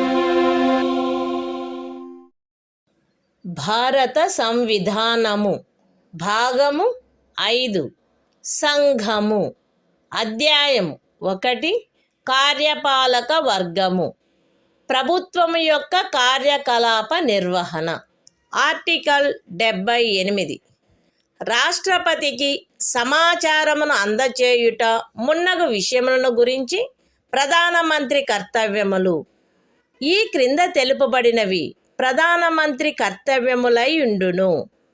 సంఘము యొక్క వ్యవహారములలో పరిపాలనకు సంబంధించి మంత్రి పరిషత్తు యొక్క సమస్త నిర్ణయములను మరియు శాసన నిర్మాణమునకై చేయబడిన ప్రతిపాదనలను రాష్ట్రపతికి తెలియచేయుట. సంఘము యొక్క వ్యవహారముల పరిపాలనకును శాసన నిర్మాణమునకై చేయబడిన ప్రతిపాదనలకును సంబంధించిన విషయములలో రాష్ట్రపతి కోరు సమాచారమును అందజేయుట మరియు ఏ విషయమైనను ఒక మంత్రిచే నిర్ణయించబడి మంత్రి పరిషత్తుచే పర్యాలోచించబడి ఉండని ఎడల ఆ విషయమును మంత్రి పరిషత్తు యొక్క పర్యాలోచనకు సమర్పించవలసినదిగా రాష్ట్రపతి అపేక్షించినచో దానిని అట్లు సమర్పించుట. The Constitution of India, Part 5, The Union. Chapter 1. The Executive. Conduct of Government Business. Article 78. Duties of Prime Minister, as respects the furnishing of information to the President, etc. It shall be the duty of the Prime Minister to communicate to the President all decisions of the Council of Ministers relating to the administration of the affairs of the Union, and proposals for legislation. B.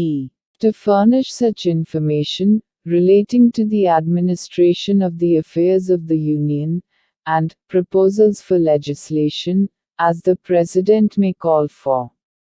And C. If the President so requires, to submit for the consideration of the Council of Ministers any matter on which a decision has been taken by a minister, but which has not been considered by the Council.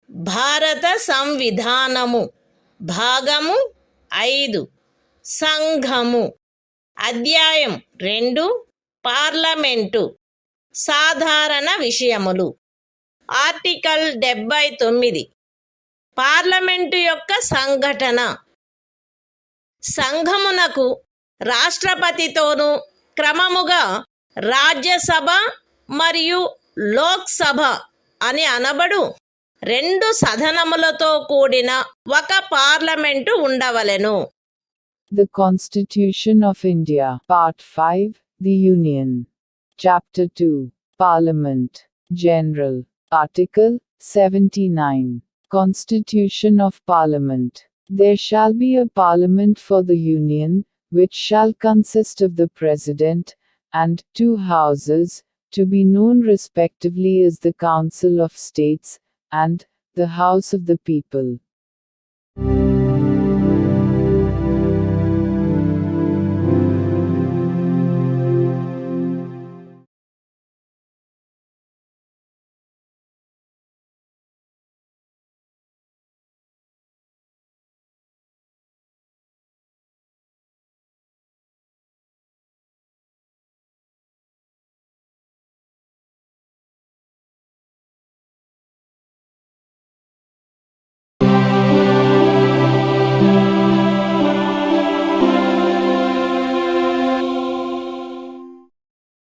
భారత సంవిధానము భాగము 5 సంఘము. అధ్యాయం 2 parliament సాధారణ విషయములు. Article 80 Rajya Sabha సంరచన. Rajya Sabha ఈ క్రింది వారితో కూడి ఉండవలెను. ఖండము 3 యొక్క నిబంధనలను అనుసరించి రాష్ట్రపతిచే నామనిర్దేశము చేయబడు 12 మంది సభ్యులు మరియు రాజ్యముల యొక్కయు సంఘ రాజ్య క్షేత్రముల యొక్కయు 238 మందికి మించని ప్రతినిధులు. రాజ్యసభలో రాజ్యముల యొక్కయు సంఘ రాజ్య క్షేత్రముల యొక్కయు ప్రతినిధులచే పూరించబడవలసిన స్థానముల కేటాయింపు 4వ అనుసూచియందు గల తద్విషయక నిబంధనలను అనుసరించి ఉండవలెను.